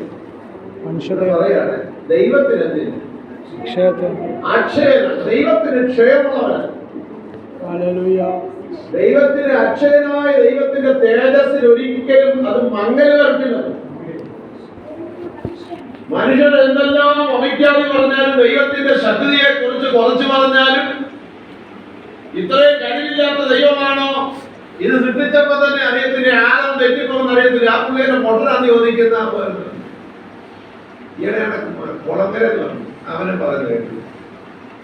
അവൻ ഒരു നാട് കണ്ടിട്ടുണ്ട്, പോയിട്ടുണ്ട്, സഞ്ചാരം കണ്ടിട്ടുണ്ടെന്ന് പറഞ്ഞിട്ട് കാര്യമില്ല. അവൻ വെള്ളം അടിച്ചിട്ട് പറഞ്ഞാൽ ഞാനും പ്രാർത്ഥിക്കുന്നവന എന്നൊക്കെ പറഞ്ഞിട്ട് ഫിലോസഫി ഒന്ന് കൂടിക്കൂടിയില്ല. എടാ, ഇവിടെ അനുഭവിക്കാൻ കഴിയാത്ത ആ മൊത്തം ദൈവത്തിൽ സ്വർഗത്തിൽ കൊണ്ടുപോയിട്ട് എന്നാ ചെയ്യുമെന്നാണ് നീ പറയുന്നത്.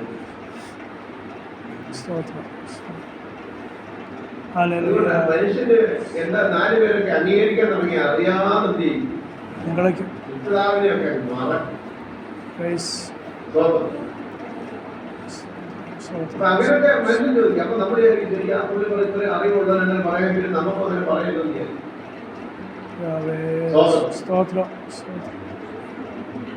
എന്നിട്ട് അടുത്തത് അക്ഷയനായ ദൈവത്തിന്റെ തേജസ്സിനെ ക്ഷയമുള്ള മനുഷ്യന് ക്ഷയമുണ്ട്. ഏറിയാൽ 70 അല്ലെ 80 അല്ലെ ഇപ്പോഴത്തെ രീതിക്ക് അത് 100 വരെ 90, 94, 94 ആകും. ക്ഷയമുള്ള മനുഷ്യൻ പക്ഷിയെ ദൈവമാക്കി പക്ഷിയോട് ഉപമിച്ചു. പക്ഷിയെ ദൈവത്വം കൽപ്പിച്ചു. വടക്കേരിയിലൊക്കെ പശുവൊക്കെ നോക്കുമ്പോൾ ഇങ്ങനെ ഒരു കോട്ടം പോലെ IIT-യിലെ പ്രൊഫസർ പറഞ്ഞിട്ടുണ്ട്, ചാണം മൂത്രം കുടിച്ചാൽ മതി ഏത് രോഗമില്ല. കഴിഞ്ഞിടയ്ക്ക് ഒരു VHPയുടെ എങ്ങാണ്ട് മീറ്റിംഗിൽ അദ്ദേഹം പ്രസംഗിക്കുന്നത്, ചെറിയ ആളല്ല, IIT-യിലെ ആരാ? IIT-യിലെ പ്രൊഫസറല്ല, IIT കോളേജിലെ അല്ല, അതിലേക്ക് തലമുറകളാണല്ലേ IIT. അവിടുത്തെ പ്രൊഫസർ പറയുകയാണ് ഗോമൂത്രം കുടിച്ച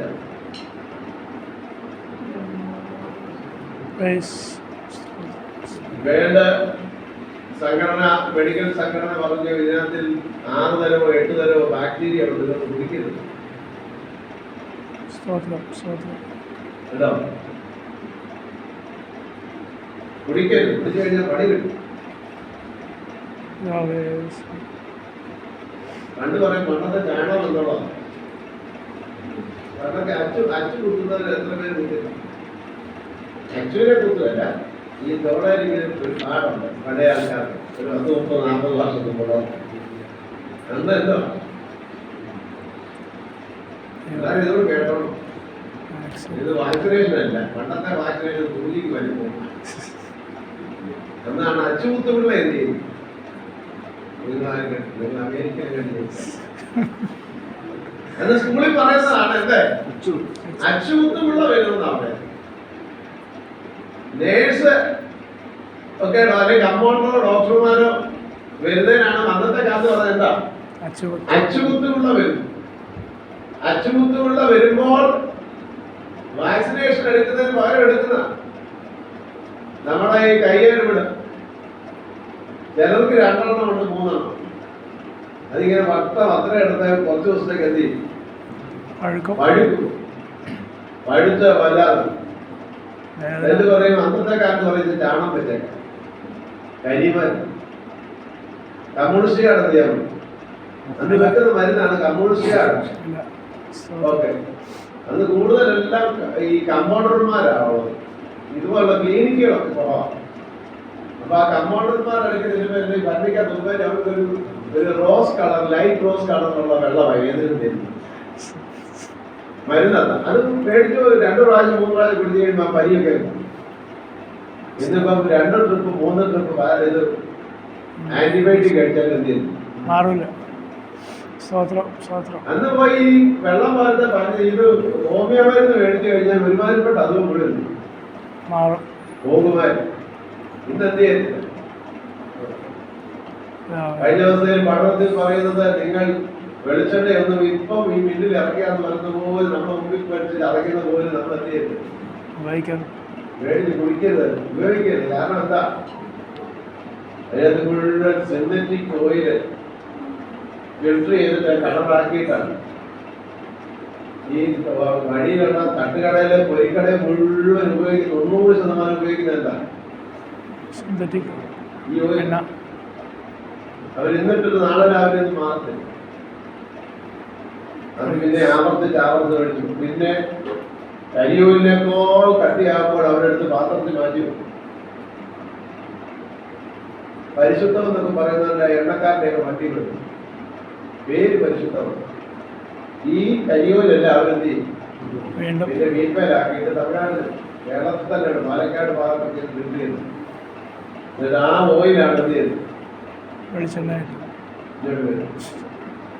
നമ്മളിപ്പോ ചില ചായക്കടയൊക്കെ ഇച്ചിരി കടപ്പത്തിൽ തരാം. അത് ഇപ്പം ഇവിടുന്ന് ആ കടപ്പരയെന്നും ഇടുക്കിയെന്നും നെടുങ്കണ്ടത്തുനിന്നൊക്കെ പോയി മേടിക്കുന്ന തേയിലാണ്. അതിന്റെ വേറും വിഷു ടൈപ്പാണ്. കടകളിൽ ഉപയോഗിച്ചിട്ട് തിരിച്ചെടുക്കണം. എന്നിട്ട് അതിനകത്ത് ചെറിയൊരു കളർ എടുക്കണം. കളർ ചേർത്തിട്ട് ചെറിയ ഈ പഴയ കമ്പനികളൊക്കെ ലൈറ്റും അങ്ങനെയുള്ള മെഷീനൊക്കെ ഓടിക്കുന്നിടത്ത്, ഷേപ്പിംഗ് മെഷീനൊക്കെ ഓടിക്കുന്നിടത്ത് ചെറിയ ഈ കാസ്റ്റേഡിന്റെ ഇരുമ്പിന്റെ ഒക്കെ ചെറിയ അരിപ്പയ്ക്കകത്ത് കിട്ടാത്ത സാധനമാണ്. ചെറിയ അതിന് കനമാണ്. ആ സാധനം ഈ ഇതിനകത്തോട്ട് മിക്സ് ചെയ്യുമ്പോഴത്തേന് വെള്ളത്തിൽ വീണ് കഴിയുമ്പോൾ ഇതിന് കനം കുറയുന്നത് കൊണ്ട് ഇതിന് ആ തൂക്കം കിട്ടും. തേയിലയ്ക്ക് തൂക്കം കിട്ടും. ആ തേയിലയാണ്, ആ കളർ കൂടെ എടുത്ത് തേയിലയാണ് എന്ത് ചെയ്യുന്നത്. നമ്മൾ ഇച്ചിരി കൂടെ കടുപ്പത്തിൽ തരാൻ പറയുമ്പോൾ അവർ കഴിഞ്ഞുകൊണ്ട് തരും. അതെല്ലാം എന്താ? മനുഷ്യന്റെ ആരോഗ്യത്തിന് ഹാനികരം. അങ്ങനെ ഒരിടത്തും തന്നെ എല്ലായിടത്തും എന്ത് ചെയ്തു? ഒന്നാമത് തേയിലൊക്കെ ചിലൊക്കെ ഹൈറേഞ്ചിലൊക്കെ താമസിക്കുന്നവരൊക്കെ നമുക്ക് പരിചയമുള്ളവർ പറയും കഴിയുന്നതും തേയില മേടിച്ച് എന്ത് ചെയ്തു? ഉപയോഗിക്കരുത്. എന്നാൽ ലോകം പറയുന്നത് പഴയ കാലത്ത് വന്ന് തേയില എന്ന് പറയുന്നത് നമ്പർ 1 മെഡിസിനാണ്. തേയില പണ്ടത്തെ അങ്ങനെയാണ്. കാരണം ഇപ്പൊ ഈ തേയില തന്നെ വിൽക്കണമെങ്കിൽ ഇല പുതുതായിട്ട് വരണമെങ്കിൽ എന്ത് വേണം? അതുപോലെ മരുന്ന് തളിച്ചൊക്കെ വേണം. ആ മരുന്നിന്റെ ഉപയോഗം എന്താ? വളരെ കാപ്പിക്ക് അത്ര ഇല്ലെന്ന് നടക്കും.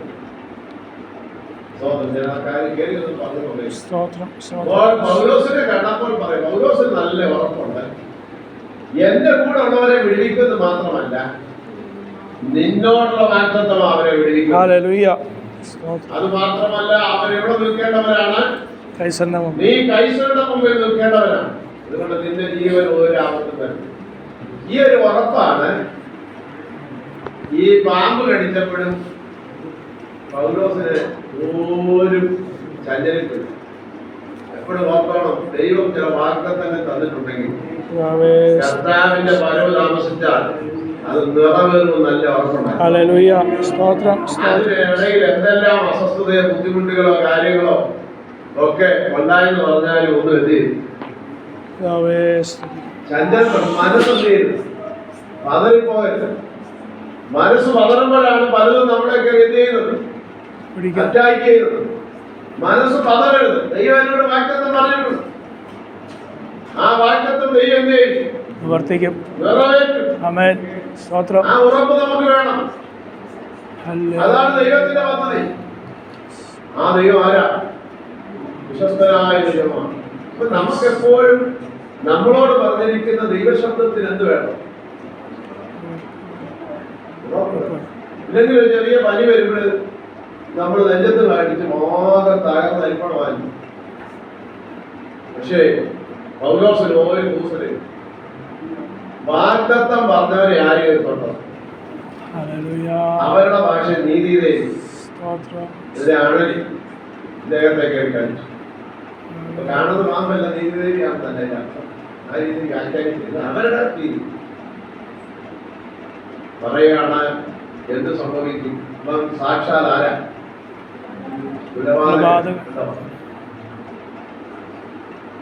കുലപാതകനാണ്. പക്ഷേ പൗലോസിന് ഒരു ചതിരും ചില കഴിഞ്ഞപ്പോൾ അടുത്ത വാക്യം വായിച്ചു. ജീവിക്കാൻ സമ്മതിക്കുന്നില്ല. അവർ തമ്മിൽ പറഞ്ഞു. ആ പുള്ളി എന്ത് ചെയ്തു? തീയിലേക്ക് കൊടുത്തു. ദോഷമൊന്നും നല്ലോണം ആരാധന വെളിപ്പെടുന്നു. നമ്മളെ അവിടെ ഇവിടെയൊക്കെ കയറി വലിഞ്ഞു മുറുക്കിയിരിക്കുന്ന എവിടുന്നൊക്കെ നമ്മുടെ കൈകളിലൊക്കെ കയറി ആമിൻ പിടിച്ചിരിക്കുന്നതൊക്കെ അതിനൊക്കെ ഈ തീയിൽ എന്ത് ചെയ്തോണം? ആരാധന വെളിപ്പെടുമ്പോ കുടഞ്ഞു കളഞ്ഞോണം. നമ്മുടെ നന്മയെ മുടക്കുന്നതിനെയൊക്കെ കുടഞ്ഞു കളഞ്ഞോണം. ആരാധന വെളിപ്പെടുമ്പോൾ നിന്റെ ഉപജീവനത്തിനെതിരെ വഴികളെ അടച്ചതിനെയൊക്കെ പേര് പറഞ്ഞ് കുടഞ്ഞു കളഞ്ഞോണം. നിനക്കെതിരായി നിൽക്കുന്ന ശത്രുവിന്റെ തന്ത്രത്തെയൊക്കെ ആമിൻ കുടഞ്ഞു കളഞ്ഞു കളയണം. ഓ നിന്റെ കുടുംബം ആരാധന വെളിപ്പെടാതെ നിന്നെ ഒതുക്കി കളയുന്ന കുടക്കുന്ന ദുഷ്ടതയുടെ പദ്ധതികളെ കുടഞ്ഞു കളയണം. ആരാധന വെളിപ്പെടുമ്പോൾ ആരാധനയുടെ നീ ആമിനെ കുടഞ്ഞു കളയണം. കുടഞ്ഞു കളയണം. അപ്പോൾ ആരാധന വെളിപ്പെടുമ്പോഴൊക്കെ എന്ത് ചെയ്തോ? ഇങ്ങനെ മനസ്സിലത് ബോധ്യം വരുമ്പോൾ കുടഞ്ഞു കളയണം. കുടഞ്ഞു കളയുമ്പോ ഇതെന്ത് ചെയ്യും? കിട്ടും. നമ്മളിത് കുടഞ്ഞു കളയാതിരുന്ന് കൈ അടിച്ചോണ്ടിരുന്നാൽ എന്ത് ചെയ്യും? കാവാലം പറയുന്നത് തന്നെ ഒന്നാമത്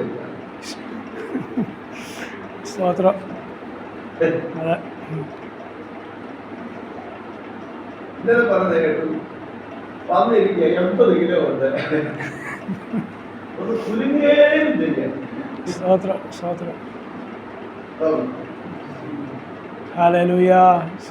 അത് പുള്ളിക്കാരെ പുള്ളിയുടെ സമയം പറയുന്നില്ല. കംപ്ലീറ്റിലൊക്കെ പറയും. കാരണം പുള്ളിയുടെ സമയം പറയാൻ വിശ്വാസങ്ങൾ വേറെ പഠിക്കുന്നില്ല. ഞാൻ പറഞ്ഞു വരുന്നൊരു സാരം, നമ്മളോടൊരു വാഗ്ദത്തം ഉണ്ടെങ്കിൽ ദൈവം നമ്മെ നടത്തുവാൻ. സ്തോത്രം. എന്നിട്ട് പറയുകയാണ്, ദോഷമൊന്നും പറ്റി സമൂഹം വീക്ഷിക്കുന്നത് എന്താണ്? ദോഷം വരും. അസാധാരണമായ ദയ കാണിച്ചവരുടെ മനോഭാവത്തിന് മാറ്റം വന്നിട്ടുണ്ട്. ഈ മനുഷ്യൻ സാക്ഷാൽ കുലപാതകനാണ്. ഒരു സംശയമില്ല. നീതിദേവി ഇവനെ വിടുന്നില്ല, ഇവൻ തട്ടിപ്പോവുക എന്ന് പറയുക. മറ്റുള്ളവരും കൂടെയുള്ളവരും ചിലം പറഞ്ഞാണ് ശരിയാ, ഈ പുള്ളിയുടെ വഴക്കുകൊണ്ടായിരിക്കും അവന്മാര് പറഞ്ഞത് ശരിയാണ്. അടുത്തത് കേട്ടോ, അവര് നോക്കിയിരിക്കും ഇവരിപ്പോ ഇതായിരുന്നു വീർന്നു കാത്തു നിൽക്കുക. ഇതുപോലെ ചിലപ്പോ നമുക്കെതിരെ ഇതുപോലെ പലത്തിലൊന്നും എടാ ഇത്രയും പണി ചെയ്തിട്ടൊന്നും കേൾക്കുന്നില്ല. ചില പണിയൊക്കെ വെച്ചിട്ട് നീ നടന്നു പോകുന്നതിന്റെ കുറുക്ക് നീ കാല് വെച്ച് കഴിയുമ്പോ പണി കിട്ടാൻ വേണ്ടി വെച്ചതൊക്കെ അങ്ങനെയൊക്കെ വെച്ചിട്ട് നിന്റെ നടവഴിയിലൊക്കെ ചിലതൊക്കെ ഒരുക്കി വെക്കുമ്പോൾ അവര് നോക്കി നിൽക്കുകയാ. അവര് ജനലിൽ കൂടെ നോക്കുകയാ. നിനക്ക് ചില അടച്ചങ്ങൾ വരുത്തുമോ? ഒരുക്കി വെച്ചതൊക്കെ നിനക്ക് ഒന്നും എന്ത് ചെയ്യുന്നില്ല, നിനക്ക് ഒന്നും സംഭവിക്കുന്നില്ല. അവർക്ക് അബദ്ധമായി തീരും. ഒന്നും എന്ത് ചെയ്യുന്നു, നമ്മൾ അറിയാതെ തന്നെ നമുക്കിതൊക്കെ എവിടൊക്കെ എന്തെല്ലാം പണി വരുന്നു, എവിടെല്ലാം എന്തെല്ലാം പണി വന്നു. പക്ഷെ അതൊന്നും എന്ത് ചെയ്യുന്നു, അതൊന്നും എന്ത് ചെയ്യുന്നു, വർക്കൗട്ടാവുന്നില്ല. വെറുതെ കാശ് കളയുന്നു. കാരണം നമ്മൾ ആരാ? ദൈവമേ ഞാൻ നിന്നെ ശരണമാക്കിയിരിക്കുന്നത്, നീ എന്നെ കാത്തുകൊള്ളണം. ആ കാത്തുന്നതിന്റെ ഒരാൾ ഞാൻ പറയുന്നത്. ദൈവത്തെ ശരണമാക്കിയാൽ ഇതുപോലെ ദൈവം സംരക്ഷിക്കും. ലോകത്തിൽ ആരും സംരക്ഷിക്കുന്നത് പോലെയല്ല. ദൈവത്തെ ശരണമാക്കിയ ദൈവം നീ എന്നെ കാത്തുകൊള്ളണമെന്ന് പറഞ്ഞാൽ ദൈവം ഇതുപോലെ കാക്കും. സ്വതന്ത്രം എന്നിട്ട് അവന് ഉച്ചനേരമല്ല, അത് ഏതായാലും കഞ്ഞി കുടിക്കുന്നതിന് വേണ്ടി രഘുമാർക്ക് വരുന്നത് കാണാൻ അവൻ വളർന്നേരം ഇങ്ങനെ വെയിറ്റ് ചെയ്തിരിക്കുക. ഇപ്പൊ തീരും, ഇപ്പൊ തീരും, ഇപ്പൊ തീരും, ഇപ്പൊ വീർക്കും, ഇപ്പൊ താഴെ പോവും, ഇപ്പൊ താഴെ പോകുന്നതാണ്. ഇതാണ് സ്വതന്ത്രം. ഇത് മകൻ മറക്കരുത്. ചിലരൊക്കെ അങ്ങനെയൊക്കെ നോക്കുന്നു. നിന്റെ തകർച്ച കാണുക, നിന്റെ നാശം കാണുക, നീ അനർത്ഥത്തിൽപ്പെട്ട് തകരുവാ, നിന്റെ ഇല്ലായ്മയായി തീരുവാ, നിന്റെ കുടുംബങ്ങൾ അടിച്ചു പിരിയുന്നത് കാണുക, നിന്റെ കുടുംബജീവിതം അടിച്ചു പിരിയുന്നത് കാണുക. ഓ ചിലതൊക്കെ ചില സന്ദർഭങ്ങൾ ഒരുക്കുന്നുണ്ട്. നിന്റെ കുടുംബജീവിതത്തിൽ കലഹമുണ്ടായി, നിന്റെ ഭവനത്തിന്റെ അകത്തളക്ക് ഭാര്യാഭർത്താക്കന്മാർ തമ്മിൽ തർക്കമുണ്ടായി, വാദമുണ്ടായി, പരസ്പരം വെല്ലുവിളിച്ച് തകരുന്നത് കാണുമ്പോൾ നോക്കി നിൽക്കുന്ന പലതുമുണ്ട്.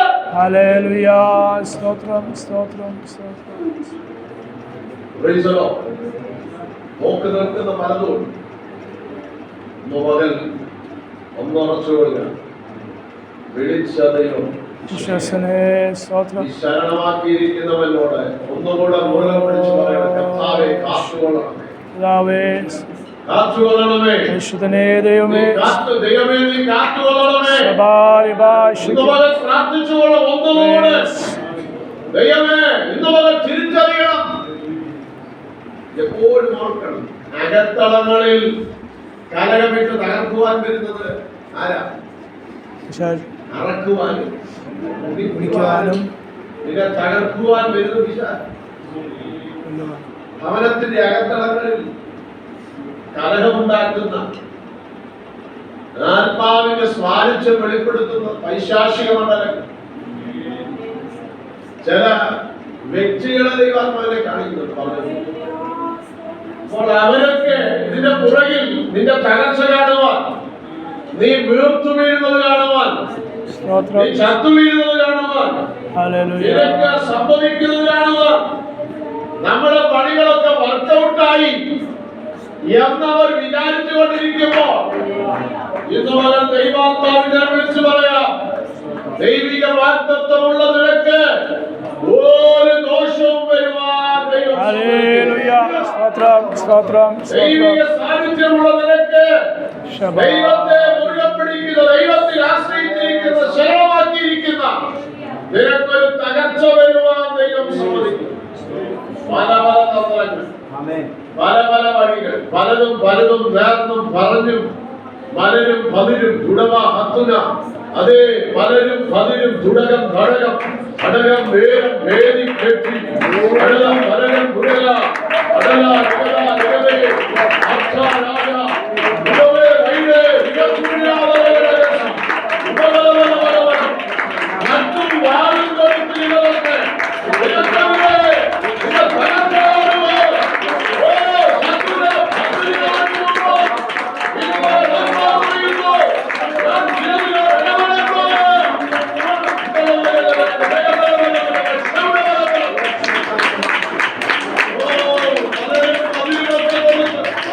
ഉടനെ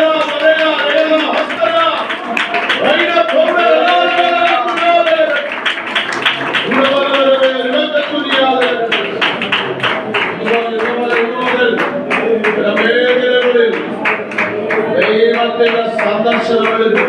ഹല്ലേലൂയ. സന്ദർശനം വരുമ്പോൾ നമ്മൾ മറക്കരുത്. ദൈവത്തിന്റെ സന്ദർശനം വരുമ്പോൾ സബലാരിബലാ.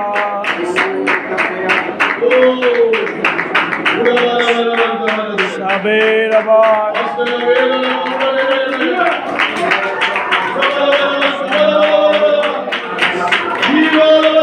ഹല്ലേലൂയ. ബിനാരിബേ ബിനാരിബേ.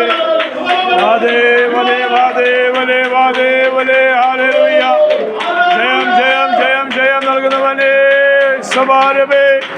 ഹല്ലേലൂയ. സർവശക്തനേ കോപിലേ. ഹല്ലേലൂയ. മഹത്വം.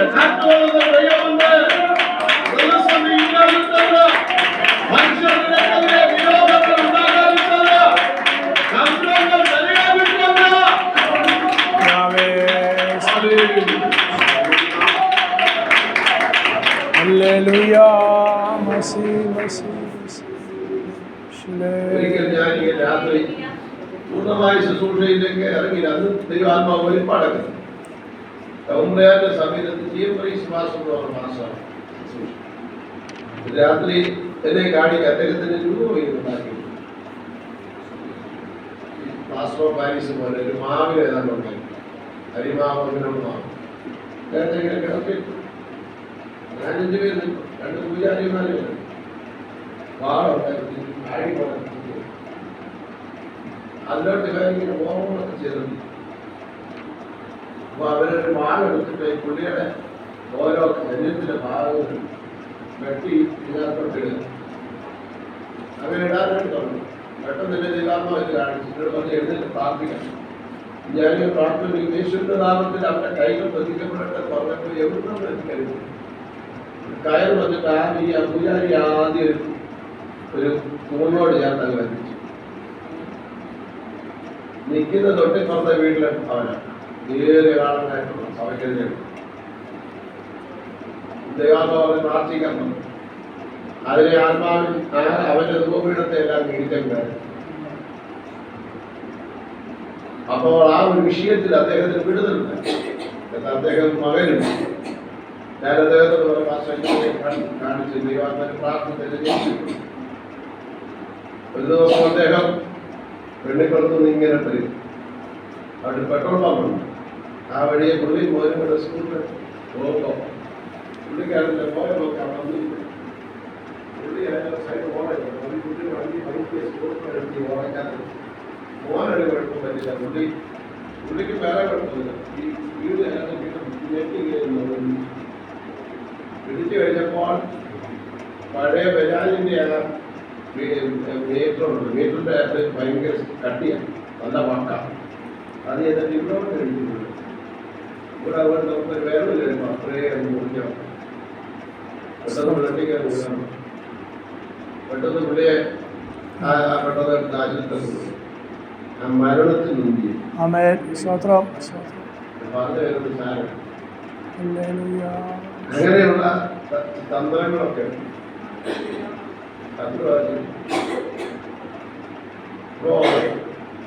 നമ്മളെ അതിനെയൊക്കെ അതുകൊണ്ട് അലസരായിരിക്കും. അതിനെ വിജയിച്ചു കൊള്ളണം. ഏതിന്റെ പുറകിൽ ഇതുപോലെയുള്ള പല പദ്ധതികൾ നിരന്തരമായിട്ട് എന്ത് ചെയ്യും? ശത്രു ചെയ്തു. പക്ഷെ അതിനെ എന്ത് ചെയ്തു? അതുകൊണ്ട് അവര് ആ ചെയ്ത പുള്ളി രക്ഷപ്പെട്ടു. ആകെ തകർന്ന് തരിപ്പണമായി. പിള്ളേരൊക്കെ നല്ല യോഗ്യന്മാരും വിദ്യാഭ്യാസമുണ്ട്. ഇളയവരൊക്കെ താക്കാൻ ഉണ്ടായിട്ടുണ്ട്. ഇച്ചിരിയോ നല്ല ഒറ്റ വിചാരിക്കുമ്പോൾ എനിക്ക് എന്നോട് സ്നേഹമാണ്. ഞാൻ കഴിഞ്ഞിടക്കാൻ ഞങ്ങൾക്ക് വലിയ മുന്നോട്ട് കുടുംബം എന്ത് ചെയ്യും? ദൈവസഭയ്ക്കത് ഇതുപോലെയുള്ള പദ്ധതികൾ വരും. മലയിൽ ഇങ്ങനെയൊക്കെയുള്ള ദൈവാത്മാവ് പറയുന്ന അവരൊക്കെ കൊടുത്ത് പട്ടും വളയും ഒക്കെ എന്ത് ചെയ്യുക? കൊടുത്തിട്ടുണ്ട്. പദ്ധതികളൊക്കെ പക്ഷെ ഒരു കാര്യമുണ്ട്. നീ യഹോവയിൽ ശരണമാക്കി ഹല്ലേലൂയ സ്തോത്രം സ്തോത്രം ദൈവത്തോട് നീ പറയുന്നത് കർത്താവേ നീ എന്നെ കാത്തുകൊള്ളണം എന്ന് പറയുമ്പോൾ പൗലോസിന്റെ ദൈവം ഉണ്ടാവും. നോക്കി നിൽക്കുക, നീര് വരും, രക്തം നീരും, വീഴും. ചിലതൊക്കെ ആവശ്യമില്ലാതെ നീരൊക്കെ വരും. അതൊക്കെ ശ്രദ്ധിച്ചു, അത് പ്രാർത്ഥിച്ചെത്തിയതാണ്, ജയിച്ചോ. കാലയുടെ കയ്യിലൊക്കെ നീര് വന്ന് നമ്മൾ വീട്ടിൽ അടിച്ച് പോയതാണ്. പിന്നെ അതിന്റെ ചിന്തില്ല, കിഡ്നിക്ക് എന്തെങ്കിലും പ്രശ്നമാണ്, വേറെ എന്തെങ്കിലും പ്രശ്നമാണ്, ഹാർട്ടിന്റെ പ്രശ്നമാണ്. അപ്പൊ നമ്മൾ ആരോഗ്യമാസികയിൽ എത്തി വായിച്ചതിനകത്ത് എഴുതിയിരിക്കുന്ന കണ്ടിട്ട് അത് നമ്മൾ അറിയാത്തത്. പിന്നെ നമുക്ക് ഊണുമില്ല, ഉറക്കമില്ല, ഇല്ലാത്ത അസ്വസ്ഥകൾ. എന്തെങ്കിലും കാര്യം നീര് വന്നാൽ ആരോഗ്യമാസികത്ത് എഴുതുവായിട്ട് നമ്മളൊന്ന് തുലനം ചെയ്യും. പുള്ളി പറഞ്ഞു ശരി, അതേ രീതി എന്റെ ശരീരം തന്നുണ്ട്. അത് നെഞ്ചിന് ഇവിടെ ഒരു വേദന, അത് ഇവിടെ തുടങ്ങി. അത് ശരിയാ, എനിക്ക് അറ്റാക്ക്. അത് 15 വാരം പറയുമ്പോൾ നമുക്ക് സ്വസ്ഥതകേടായി. മെഡിക്കൽ സയൻസിൽ അതിന് പ്രത്യേകമായിട്ട് ഒരു പേരാണ്. അങ്ങനെ വരുന്ന ഒരു അസുഖം. ഇതിന് അസുഖമില്ല, പക്ഷെ അസുഖം ഉണ്ടെന്ന് നമുക്ക് എന്ത് ചെയ്യും തോന്നുന്നു. ഡോക്ടറൊക്കെ ചെല്ലുമ്പോൾ പറയും നിങ്ങൾക്കൊരു രോഗമായിട്ട് കാണില്ല. അല്ല, എന്നാലും ഭാഷ എനിക്കെത്തില്ല. അല്ല ഡോക്ടറെ, എനിക്ക് ഒരു ഇല്ല, ഇതുപോലെ ഉണ്ട്, പോയി കഴിഞ്ഞാൽ നെഞ്ചിനകത്തൊരു വേദന, കാലിനൊരു പ്രയാസം, ഇങ്ങനെയൊക്കെ ഉണ്ട് ഭാഷ എന്ന് നമ്മൾ പറയും. അവരാ പല പ്രാവശ്യമായി കഴിയുമ്പോൾ അവരെന്തേലും ഒരു ചെറിയ ഗുളികയുള്ളൂ. അത് ആവശ്യമുണ്ട് എന്ത് ചെയ്താണ് കഴിക്കാൻ പറ്റും. നമ്മൾ 6 പ്രാവശ്യം കഴിക്കും, പിന്നെയും കഴിക്കുന്നുണ്ട്, പിന്നെയും കഴിക്കും. ഞാൻ പറഞ്ഞു വരുന്നത് എന്താ,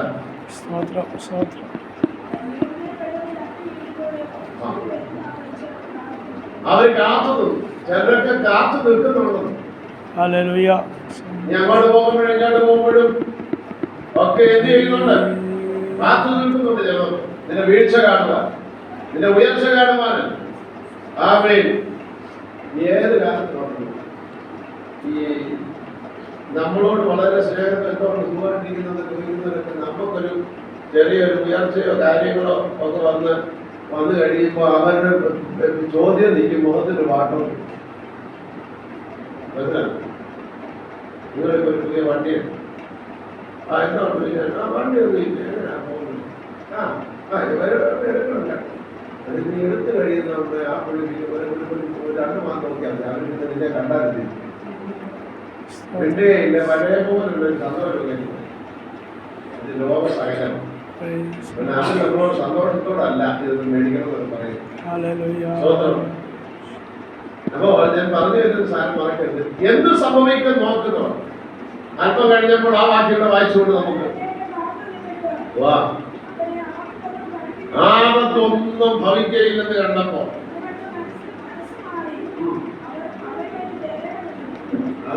മുഖം വിളിച്ച് പേരെന്താ? കൊലപാതകൻ.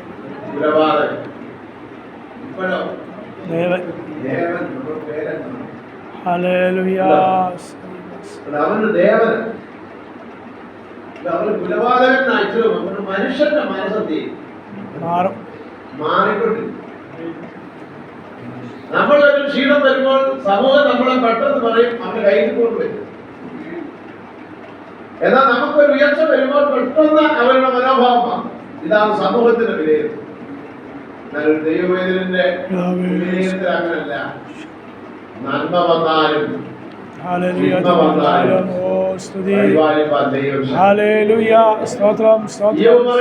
നന്മയും തിന്മയും ദൈവമല്ലേ വരുന്നത്. നന്മ തരുന്നുവെങ്കിൽ അതിനോടുകൂടെ തിന്മ തന്നാലും പരിപാലിപ്പാൻ ദൈവശക്തരാണ്. എന്ന യോവിന് വെണ്ണുമ്പിള്ള പറയും, ഇടമഴിഞ്ഞ പോയി കെട്ടിയാതെ ആരോ എന്നുള്ള മലയാള ഭാഷയില പറയും. എന്താ പറയുന്നത്? ഇത്രയും നാൾ എന്തിനാ ഇനി മുറിവ് പിടിച്ചോണ്ടിരിക്കുന്നു?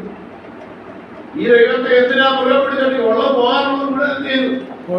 പോയില്ലേ എന്ന് ചോദിക്കുമ്പോൾ അദ്ദേഹം പറയുന്നത് എന്താണ്? ദൈവം നന്മ അല്ലാതെ തിന്മയും ചിലപ്പെടുത്തി അനുവദിക്കും. അത് നമ്മൾ അനുവദിക്കുവാൻ ബാധ്യസ്ഥ. ലോകം നോക്കുന്നതും വ്യക്തികൾ നമ്മെ വിമർശിക്കുന്നതും അല്ലെങ്കിൽ വിധി എഴുതുന്നതും ഒക്കെ ഓർത്തുകൊള്ളണം.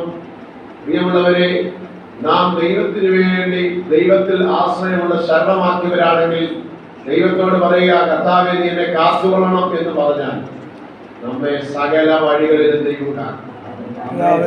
കാക്കാൻ പറഞ്ഞാൽ ശത്രുവിന്റെ എല്ലാ പദ്ധതികളും നമ്മെ കാക്കും.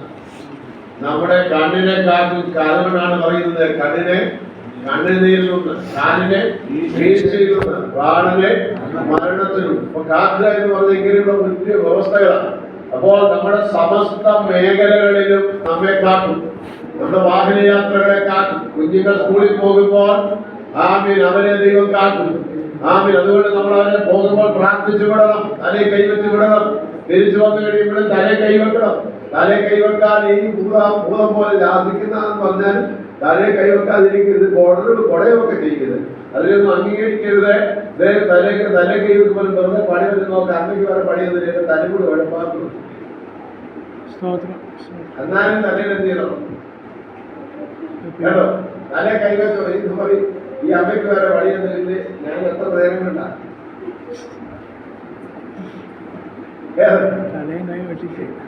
ഈ കോഴിയുടെ ഇറങ്ങി പോലും ഞാൻ എത്ര നേരം ഉണ്ടായിരുന്നു. ഇത് ഒപ്പിച്ച് വെച്ചത് തലേ കൈവെക്കണം, എന്നാലും തലേ കൈവെച്ചു. അപ്പോൾ ഞാൻ പറഞ്ഞതിന്റെ അർത്ഥം മറക്കരുത്. തലേ കൈവച്ച് പ്രാർത്ഥിച്ചോളണം. ദൈവം അവരെ എന്ത് ചെയ്തോളൂ, കാത്തുകൊള്ളു. നമ്മുടെ കുഞ്ഞുങ്ങളെ കാക്കും, വിദേശത്തുള്ളവരെ കാക്കും. ലോകത്തിന്റെ ഏത് ഭാഗത്തായിരുന്നാലും നമ്മുടെ ദൈവത്തിന്റെ പ്രത്യേകത ഇവിടെ നിന്ന് പ്രാർത്ഥിച്ചാൽ അവിടെ അമേരിക്കയിലുള്ള, ആഫ്രിക്കയിലുള്ള, ഓസ്ട്രേലിയയിലുള്ള, അയർലൻഡിലുള്ള, ലോകത്തിന്റെ ഏത് മേഖലകളിലായിരുന്നാലും അവിടെ പോയി പ്രാർത്ഥിക്കേണ്ട. ഇവിടെ ഇരുന്നുകൊണ്ട് പ്രാർത്ഥിച്ചാൽ ആ പ്രാർത്ഥന അവിടെ കേട്ടിട്ട് അവരെ അവിടെ സംരക്ഷിക്കാൻ ശക്തനാണ് നമ്മുടെ ദൈവം. ഈ ഉറപ്പില്ലാത്തവരാണ് പുണ്യ സ്ഥലങ്ങളിലേക്ക് ഓടുന്നത്. അവിടെ ചെന്ന് പ്രാർത്ഥന മറ്റുള്ള ആരാധന കേന്ദ്രങ്ങൾ, ഹൈന്ദവരായാലും ക്രിസ്ത്യാനികളൊന്നും വേർപെട്ടവരായാലും ഇവിടെ ഒരു ഉറപ്പില്ലാത്തത് കൊണ്ടാണ് അവരെന്ത് ചെയ്യുന്നത്, പുണ്യ സ്ഥലങ്ങളിലൊക്കെ ചെന്നിട്ട് അവിടെ ചെന്നിട്ട് പരിവരയായാലും മലനാട്ടായിരുന്നാലും പിന്നെ മുത്തപ്പൻ്റെ അവിടെ ആയിരുന്നാലും ശബരിമല ആയിരുന്നാലും അവിടെ എല്ലാം അവിടെ ചെന്ന് പ്രാർത്ഥിക്കുന്നതിന് അർത്ഥം ഇവിടെ ഇരുന്ന് പ്രാർത്ഥനല്ലേ കേൾക്കത്തില്ലെന്ന് അവർക്ക് നല്ല ഉറപ്പുണ്ട്. മനസ്സിലാകുന്നു. എന്നാൽ കർത്താവിന് പറയുന്നു, 2 3 പേർ എവിടെ അവരുടെ നടുവിൽ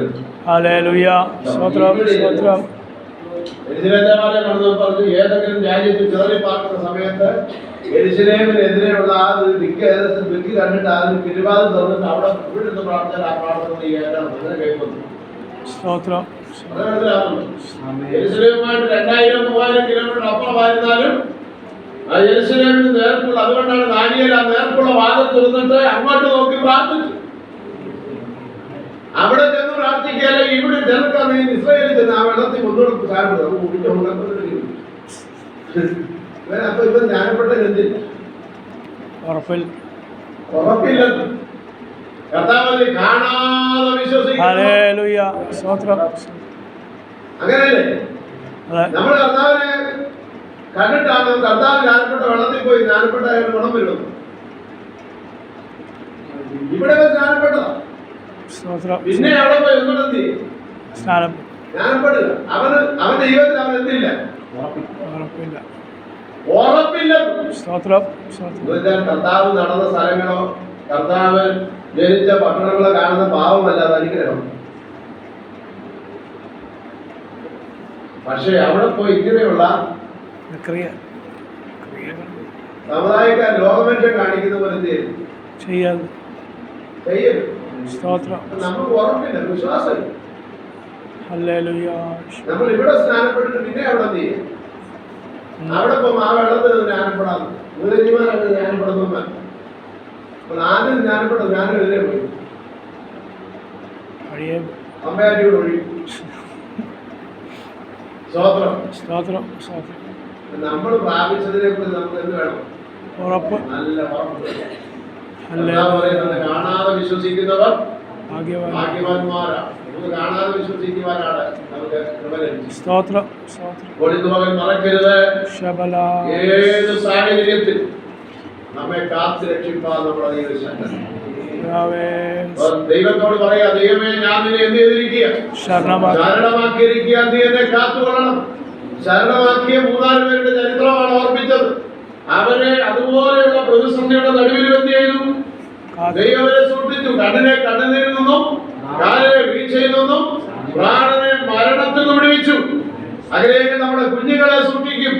ഇവിടെ നിന്ന് പ്രാർത്ഥിച്ചാൽ ദൈവം പ്രാർത്ഥന കേട്ട് അവരെ സംരക്ഷിക്കും. ഇവിടെ നിന്ന് പ്രാർത്ഥിച്ചാൽ എത്ര കിലോമീറ്റർ ദൂരെയായിരുന്നാലും 6000-ഓ 7000-ഓ 7 കടലിന് അക്കരയായിരുന്നാലും ഇവിടെ നിന്ന് പ്രാർത്ഥിച്ചാൽ ദൈവം അവരെ സംരക്ഷിക്കും. കഴിഞ്ഞ ദിവസം സഹോദരി എന്നോട് പറഞ്ഞു, പാസ്റ്ററെ ഞാനിപ്പോ ഇരിക്കുന്ന കറണ്ടുന്ന കസേരയിൽ തിരിഞ്ഞു മറിഞ്ഞിരിക്കുക. ഞാൻ എന്തെങ്കിലും പാസ്റ്റർ പറഞ്ഞു ഓർത്തു. നേഴ്സായിരുന്നു. എന്നോട് ദൈവം ഒരു ദിവസം പ്രാർത്ഥിക്കാൻ പറഞ്ഞു. പ്രാർത്ഥിച്ചപ്പോ ദൈവാത്മാ പറഞ്ഞു, നീ കറങ്ങുന്ന ഒരു കസേര ഇരിക്കുന്ന കാണുന്നു, നടന്ന് ജോലി ചെയ്യുന്ന കാണുന്നില്ല. പിന്നെ ഞാൻ എന്നോട് പറയാം, പാസ്റ്ററെ അത് ഞാൻ ഓർത്തു. കഴിഞ്ഞ ദിവസം ഞാൻ ഓർത്തു. ബാസ് പറഞ്ഞ ദൂത്, എനിക്കിപ്പോ എന്റെ കീഴിലാണെങ്കിൽ ഇംഗ്ലീഷുകാർ ഒത്തിരി പേരുണ്ട്. ആ ഒരു ഡിപ്പാർട്ട്മെന്റ് ഒത്തിരി ഉണ്ട്. ആ ഡിപ്പാർട്ട്മെന്റ് ഹെഡാക്കിയിട്ട് തന്നെ എന്ത് ചെയ്തു?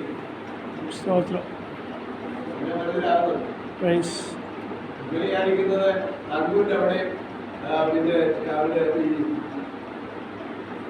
ജിജുവിന്റെ അവിടെ, പിന്നെ ജിനോ ജോസിന്റെ അവിടെ, ഞാൻ വിളിച്ചിട്ടുണ്ട്. അവിടെ പോയി തന്നെ അറിയാം. തന്നെ അറിയാം. അച്ഛന്റെ ശുശ്രൂഷയുള്ള ആളുകൾക്ക് അച്ഛനറിയാം. പിന്നെ റേഞ്ചിലായ ക്ലാസ്സാകോട്ട ബിജു CS എറണാകുളത്തുണ്ട്. ചോപ്പുപടിയിലുണ്ട്. കോട്ടയത്ത് ദൈവത്തിനകത്ത് അവരുടെ ആരംഭത്തിൽ രാജ്യപ്പോൾ തുടങ്ങുമ്പോൾ മാത്രം രാജ്യം പോസ്റ്റ് മാസ്റ്റർ 3 പേരും കൂടിയാണ് പ്രാർത്ഥന വഴി. രാജ്യം ഇപ്പോഴും എന്നെ കാണുമ്പോൾ അച്ഛാ എന്നാ നിങ്ങൾ TV കാണുമ്പോൾ അവിടെ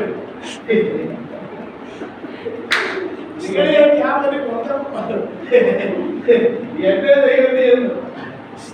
ഞാൻ അതൊന്നും വേണ്ടത് ഞാൻ ഒതുക്കിക്കൊണ്ടു. എനിക്ക് അവരെ അറിയാൻ വയ്യട്ടല്ല, എനിക്ക് അവർക്ക് എന്നെ അറിയാൻ വയ്യട്ടല്ല. പണ്ടൊക്കെ അനീഷ വ്യാപാരമാണെങ്കിൽ അവർ ഈർക്കിന് പോലെ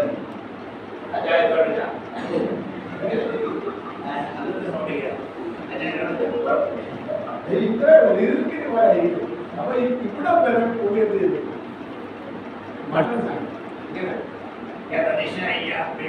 എന്ന് പറയണം പാട്ട്.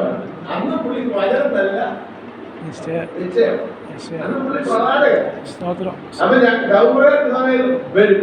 അവിടെ ഒരു വീട്ടിലാണ് മിക്കവാറും അവിടെ താമസിക്കും. അപ്പൊ പുള്ളി അവിടെ വരും. അപ്പൊ ഇങ്ങനെ ദൈവം ആ പുള്ളി എന്ത് ചെയ്താണ്? അന്ന് പുള്ളി ആദ്യ കാലത്ത് നല്ലോണം പ്രമാണത്തിൽ നിൽക്കുന്നതാണ്. അതുപോലെ അപ്പൊ ഒരു 2 കൊല്ലത്തിൽ കൂടുതലായിട്ട് ഗവൺമെന്റ് സാധ്യത പുള്ളി വരുന്നതും വരില്ല. അപ്പൊ പുള്ളി ഇങ്ങനെ വരികയും നമ്മളോട് സഹകരിച്ചാൽ മതി. അത് കഴിഞ്ഞാൽ പുള്ളി കുറച്ചുകാലം കഴിഞ്ഞ് പുറത്തെക്കാണ്ട് പോയി. അത് കഴിഞ്ഞാണ് പുള്ളിയെ ഒരു 10 വർഷം 15 വർഷം കഴിയുമ്പോഴാണ് ദൈവം അറിയാം. ദൈവമാരിപ്പാലനെ ഞാൻ പറഞ്ഞതിന്റെ അർത്ഥം ഇവരെയൊക്കെ എന്തുണ്ട്? കർത്താവിന്റെ കൃപയാണ്. ഇവരുമായിട്ടൊക്കെ എന്തുണ്ടായിരുന്നു? അത് കളഞ്ഞിട്ടൊന്നുമില്ല. അവർക്കെല്ലാം അറിയാം. പക്ഷെ അവർ പറഞ്ഞു, അച്ഛാ ഇതെല്ലാം വിട്ടിട്ട് അച്ഛൻ സ്വതന്ത്രമായിട്ട് ഒരു കൂട്ടായ്മ ഉണ്ടാക്കി ആളിനെ കൂട്ടാൻ എന്ത് ചെയ്യാം? അറിയാമല്ലോ. അച്ഛൻ ഇതുകൂടെ ഉണ്ടല്ലോ. ഞാൻ എപ്പോഴും ദൈവശബ്ദത്തിൽ എന്ത് ചെയ്യും? കൂടുതലായിട്ടൊന്നും പോകണ്ട. ഒത്തിരി തലയെ കുത്തി വേഴുന്നു. തലയെ കുത്തി വേഴുന്നു എന്ത് ചെയ്യണം? വീഴണ്ട. ഉള്ളത് കൊണ്ട് തൃപ്തിപ്പെട്ട് ശുശ്രൂഷയെ നമ്മൾ ഉപേക്ഷയോ വിചാരിക്കുകയോ ആക്ഷേപയോ ചെയ്യാതെ നമ്മൾ മുന്നോട്ട് പോകാൻ സ്തോത്രം. ഞാൻ പറഞ്ഞതിന്റെ അർത്ഥം നിങ്ങൾ മറക്കരുത്. കർത്താവിനെ ശരണമാക്കിയ ഹല്ലേലൂയ. നീ എന്നെ കാത്തുകൊള്ളണം. സ്തോത്രം, സ്തോത്രം. ആമേൻ. ആ മനോഭാവം അടുത്ത വാക്യം ആ കാത്തുകൊള്ളണം എന്ന് പറയുമ്പോൾ ദൈവം നമ്മളെ കാക്കണമെങ്കിൽ അടുത്ത വാക്യം ഇങ്ങനെ ആ വാക്യം പറയാതെ പൂർത്തീകരമാകില്ല. ആമേൻ. കാത്തുകൊള്ളണം അടുത്ത വാക്യം പറയാതെ ഈ വഴിയെ എനിക്ക് ഒരു നന്മയോ ഇല്ല. ഇത് കാത്തുകൊള്ളണം എന്ന് പറയും. അവിടുത്തെ ഇവിടുന്ന് കിട്ടുന്നതെല്ലാം കൂടെ ഒരു കയ്യിൽ കൂടെ വാരി പോക്കറ്റ് നടക്കരുത്. എന്തിനാണ് സ്തോത്രം, സ്തോത്രം. ദൈവത്തെ ശരണമാക്കിയ കാത്തുകൊള്ളണം എന്ന് പറയുകയും ഉരുട്ടുപടികളിൽ കൂടെ എല്ലാം കൂടെ എന്ത് ചെയ്യും? അവിടുന്ന് ഇവിടുന്ന് വാരിയ ദൈവം അനുവദിക്കാത്ത ഒരു നന്മയും നമ്മുടെ മനസ്സിൽ കയറും. ഹല്ലേലൂയ. സ്തോത്രം. ദൈവം അനുവദിക്കാത്ത ഒരു 10 പൈസ പോലും നമ്മുടെ കരങ്ങളിൽ വരും. വഴികളൊക്കെ പലതും വരും, പല സാഹചര്യങ്ങൾ വരും. പക്ഷെ ഒരു കാര്യമുണ്ട്, ദൈവം അനുവദിക്കാത്ത 10 പൈസ നമ്മുടെ കയ്യിൽ. ആമേൻ. ഹല്ലേലൂയ. ഇതൊക്കെ ആവശ്യമാണ്. കാണുന്നത് നല്ല മേടിക്കാം. ദൈവം അനുവദിക്കാതെ ഒരു 10 പൈസ അവിടെ പോയി കരുതും. കർത്താവേ, സ്തോത്രം. നീ ഒഴികെ എനിക്കൊരു നന്മയോ ഇല്ല. നന്മയുമില്ല. ശരണമാക്കിയവന്റെ പ്രത്യേകതയാ. ധൈര്യത്തോടെ പറയണം, ദൈവമേ നീ ഒഴികെ എനിക്കൊരു നന്മയുമില്ല. അടുത്ത വാക്യം പറയുന്നത് ഭൂമിയിലുള്ള കൂട്ടുവിശ്വാസികൾ കർത്താവിനെ അറിഞ്ഞ ഏത് അവതാരമാണെന്നാലും കൂട്ടുവിശ്വാസികളെ എങ്ങനെ അറിയണം? ശ്രേഷ്ഠന്മാർ. നമുക്ക് അങ്ങനെയാണോ?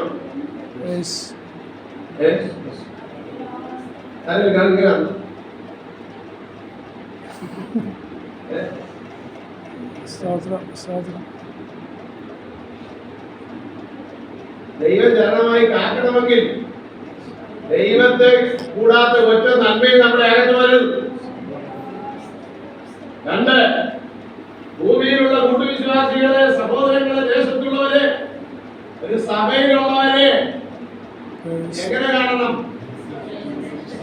എനിക്ക് പ്രസാദമുള്ള നമ്മളെക്കാൾ ഉപരിയായി മറ്റുള്ളവരെ എങ്ങനെ എണ്ണണമെന്ന് നമ്മളോ ഇപ്പം ചട്ടവുകാട് 102 IPC 101. അപ്പോൾ അവരുടെ ആ ബോർഡ് കാണുന്നതനുസരിച്ച് നീന്റെയൊക്കെ മൂത്ത ഞാനാണ്.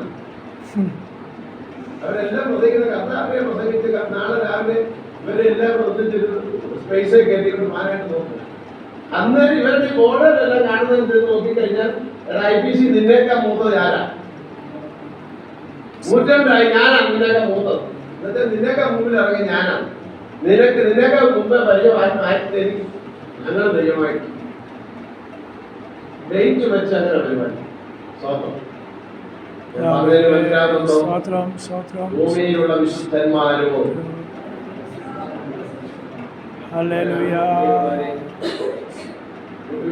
അങ്ങനെയാണോ? അത് ഈ തടിച്ച ആണിന്റെ സ്വഭാവമാണ്. ബോർഡ് എത്തിയിട്ട് പോവാറ് ആണോ? ഭൂമിയിലുള്ള വിശുദ്ധന്മാരോ വഴിയെ ഒരു നന്മ കൈ കയറാൻ അനുവദിക്കുമോ? എത്ര വലിയ നന്മയാണെങ്കിലും പ്രാർത്ഥിക്കണം. കർത്താവേ തിരികെയില്ലാത്ത എനിക്ക് വരും. തിരികെയില്ലാത്ത എന്ത് ചെയ്യരുത്? വരരുത്. ദൈവഹിതമില്ലാത്ത ഒരു നന്മയും വരരുത്. ദൈവാത്മാ വിലക്കുന്ന നന്മകൾ വാങ്ങിക്കരുത്. ദൈവാത്മാ വിലക്കുന്ന നന്മകൾ പോലും എന്ത് ചെയ്യരുത്? വാങ്ങിക്കരുത്. അതൊക്കെ പിശാച് വാദിക്കാനുള്ള വഴികളാണ്. അപ്പോൾ ദൈവഹിതമില്ലാത്ത ഒരു നന്മയും ഒരു മനുഷ്യന്റെയും പാപത്തിന് കൂട്ടുകാരായി തീരരുത് നമ്മൾ. അതിന്റെ കറകൾ നമ്മുടെ കരങ്ങളിൽ വരരുത്. മനസ്സിലാകുന്നുണ്ടോ? ആരുടെയും ഏത് നന്മ വന്നാലും ദൈവത്തോട് കർത്താവേ തിരികെയില്ലാത്തതൊന്നും.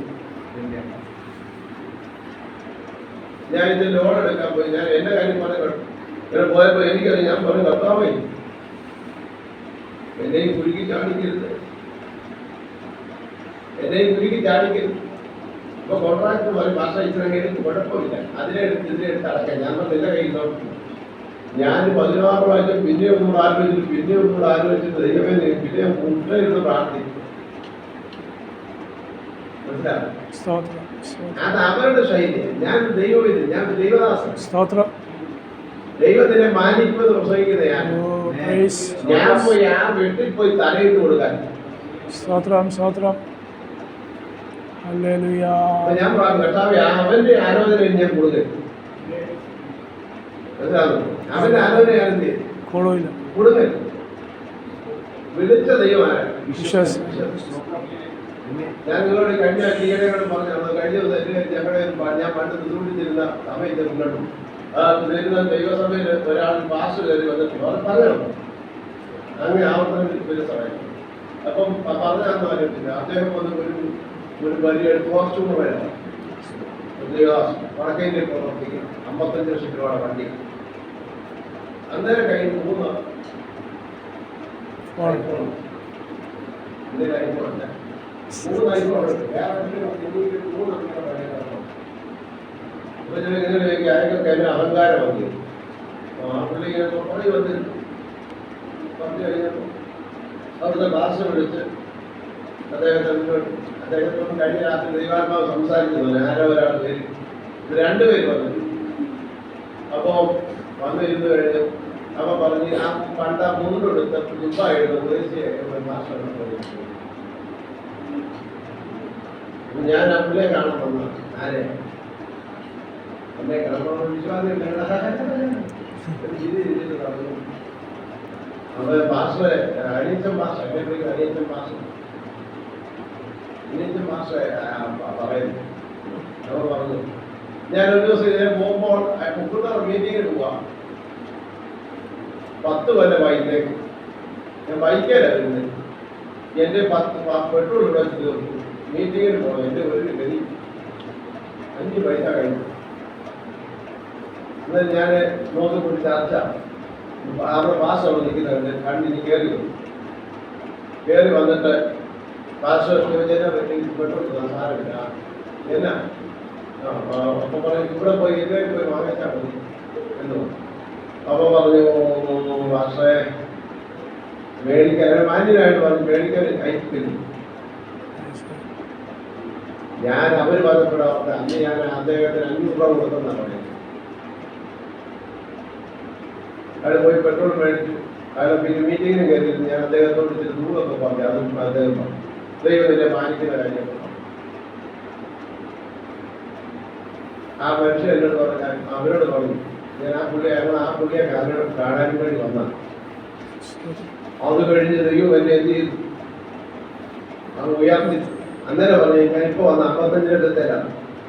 അന്ന് ഞാൻ വന്ന ഇവിടെ വന്ന എന്നത്തേലാണ് 2 മക്കൾ ഡോക്ടേഴ്സാണ് പഠിച്ചോണ്ടിരിക്കുക, ഫൈനൽ ഇയറാണ്. അതിനോട് 6 കുഞ്ഞുങ്ങളെ കൂടെ ഞാൻ എടുത്ത് വളർത്തുന്നുണ്ട്. അവരെ ഞാൻ ചുമ്മാ പട്ടിക്കാട്ടി വിടുന്നില്ല. അവരെല്ലാം എഞ്ചിനീയർമാരും ഒക്കെയാണ്. ചിലർ പഠിച്ച് ജോലിയിൽ പോയി. എന്റെ കുഞ്ഞുങ്ങളെ പോലെയാണ് വളർത്തുന്നത്. എന്നുവെച്ചാൽ അദ്ദേഹത്തെ ദൈവം മാനിച്ച വഴികൾ, അഹങ്കാരം പറഞ്ഞല്ല വണ്ടിയുടെ, അതുപോലെ ദൈവം എന്ത് ചെയ്തു മാനിച്ചു. അദ്ദേഹത്തെ കണ്ടവർ 5000 രൂപ കൊടുക്കാൻ പോകുന്നതാണ്. 5000 കേട്ടപ്പോൾ ഞാൻ ഓടിച്ചില്ല. അത് ഞാൻ വീട്ടിൽ പോകത്തില്ല. അതിന് എന്നെ കേട്ടത്. ഞാൻ പറഞ്ഞ നിങ്ങളോടൊരു കാര്യം പറഞ്ഞു.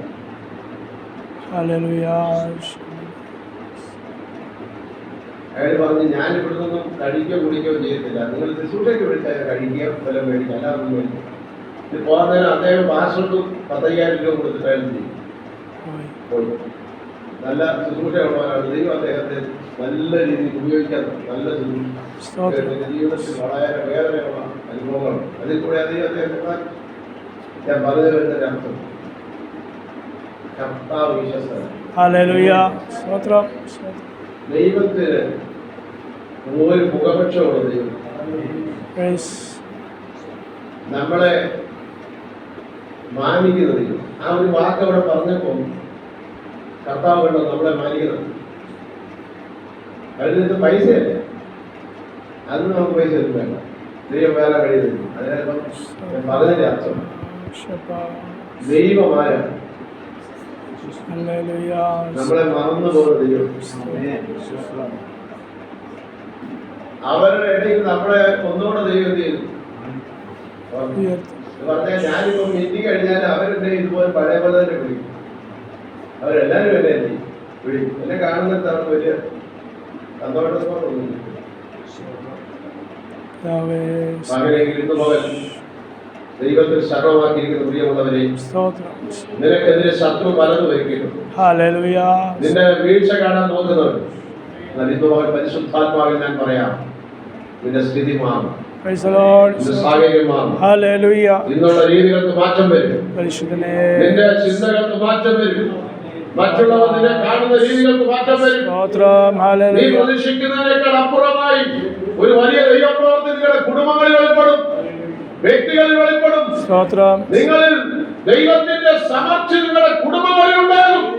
ഹല്ലേലൂയ. ഇതുപോലെ ഞാൻ വ്യക്തമായി നിങ്ങളുടെ ഇടയിൽ ഇത് കുറിച്ചിട്ടു. ഇന്ന് കേട്ട ദൂതൻ കർത്താവേ, ഓരോ കുടുംബത്തിന്മേലും സ്തോത്രം.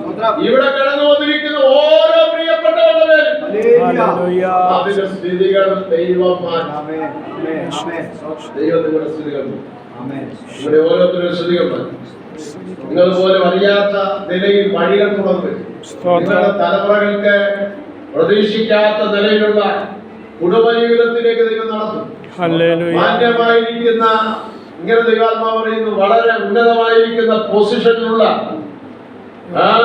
വ്യക്തികളെ കുഞ്ഞുങ്ങളുമായുള്ള വിവാഹ ജീവിതത്തിൽ ആ ബന്ധത്തിലേക്ക് നമ്മൾ ഇമാജിൻ ചെയ്യാൻ കഴിയാത്ത നിലയിലുള്ള സാമ്പത്തികമായ ഭദ്രതയുള്ള നിലയിൽ നിന്ന് ദൈവത്തിനെ ഈ ദിവസങ്ങളിൽ ഒരുക്കും. ദേശത്തിന്റെ വേദനകളെ മാറ്റും. നിന്റെ പിതാവിനെ ദൈവം മാറ്റും. നിന്റെ ഭാരത്തെ ദൈവം മാറ്റും. ദൈവം നിന്നെ ആദരിക്കാൻ പോലെയാ. നിന്റെ സ്ഥിതികൾ മാറാൻ പോലെയാ. സാഹചര്യങ്ങൾ മാറാൻ പോലെയാ. അതുകൊണ്ട് ഇന്നുവരെ നിന്നെ ശ്രദ്ധിച്ച് നോക്കുന്നവരുടെ മുമ്പിൽ നീ തകരുകയല്ല. അവർ നിന്നെ ആദരിച്ച് കപ്പലിൽ കൊണ്ടുപോയി ആദരവോടെ നിന്നെ അവർ നിന്നെ അയക്കും. സ്തോത്രം. സ്തോത്രം. സ്തോത്രം. അതുകൊണ്ട് ഭാവിച്ചാൽ ഒന്ന് ഭാരപ്പെടും. മോണ കല്യാണം ഭാവിച്ചാൽ പോലും ചിന്തിക്കാത്ത നിലയിലുണ്ട്.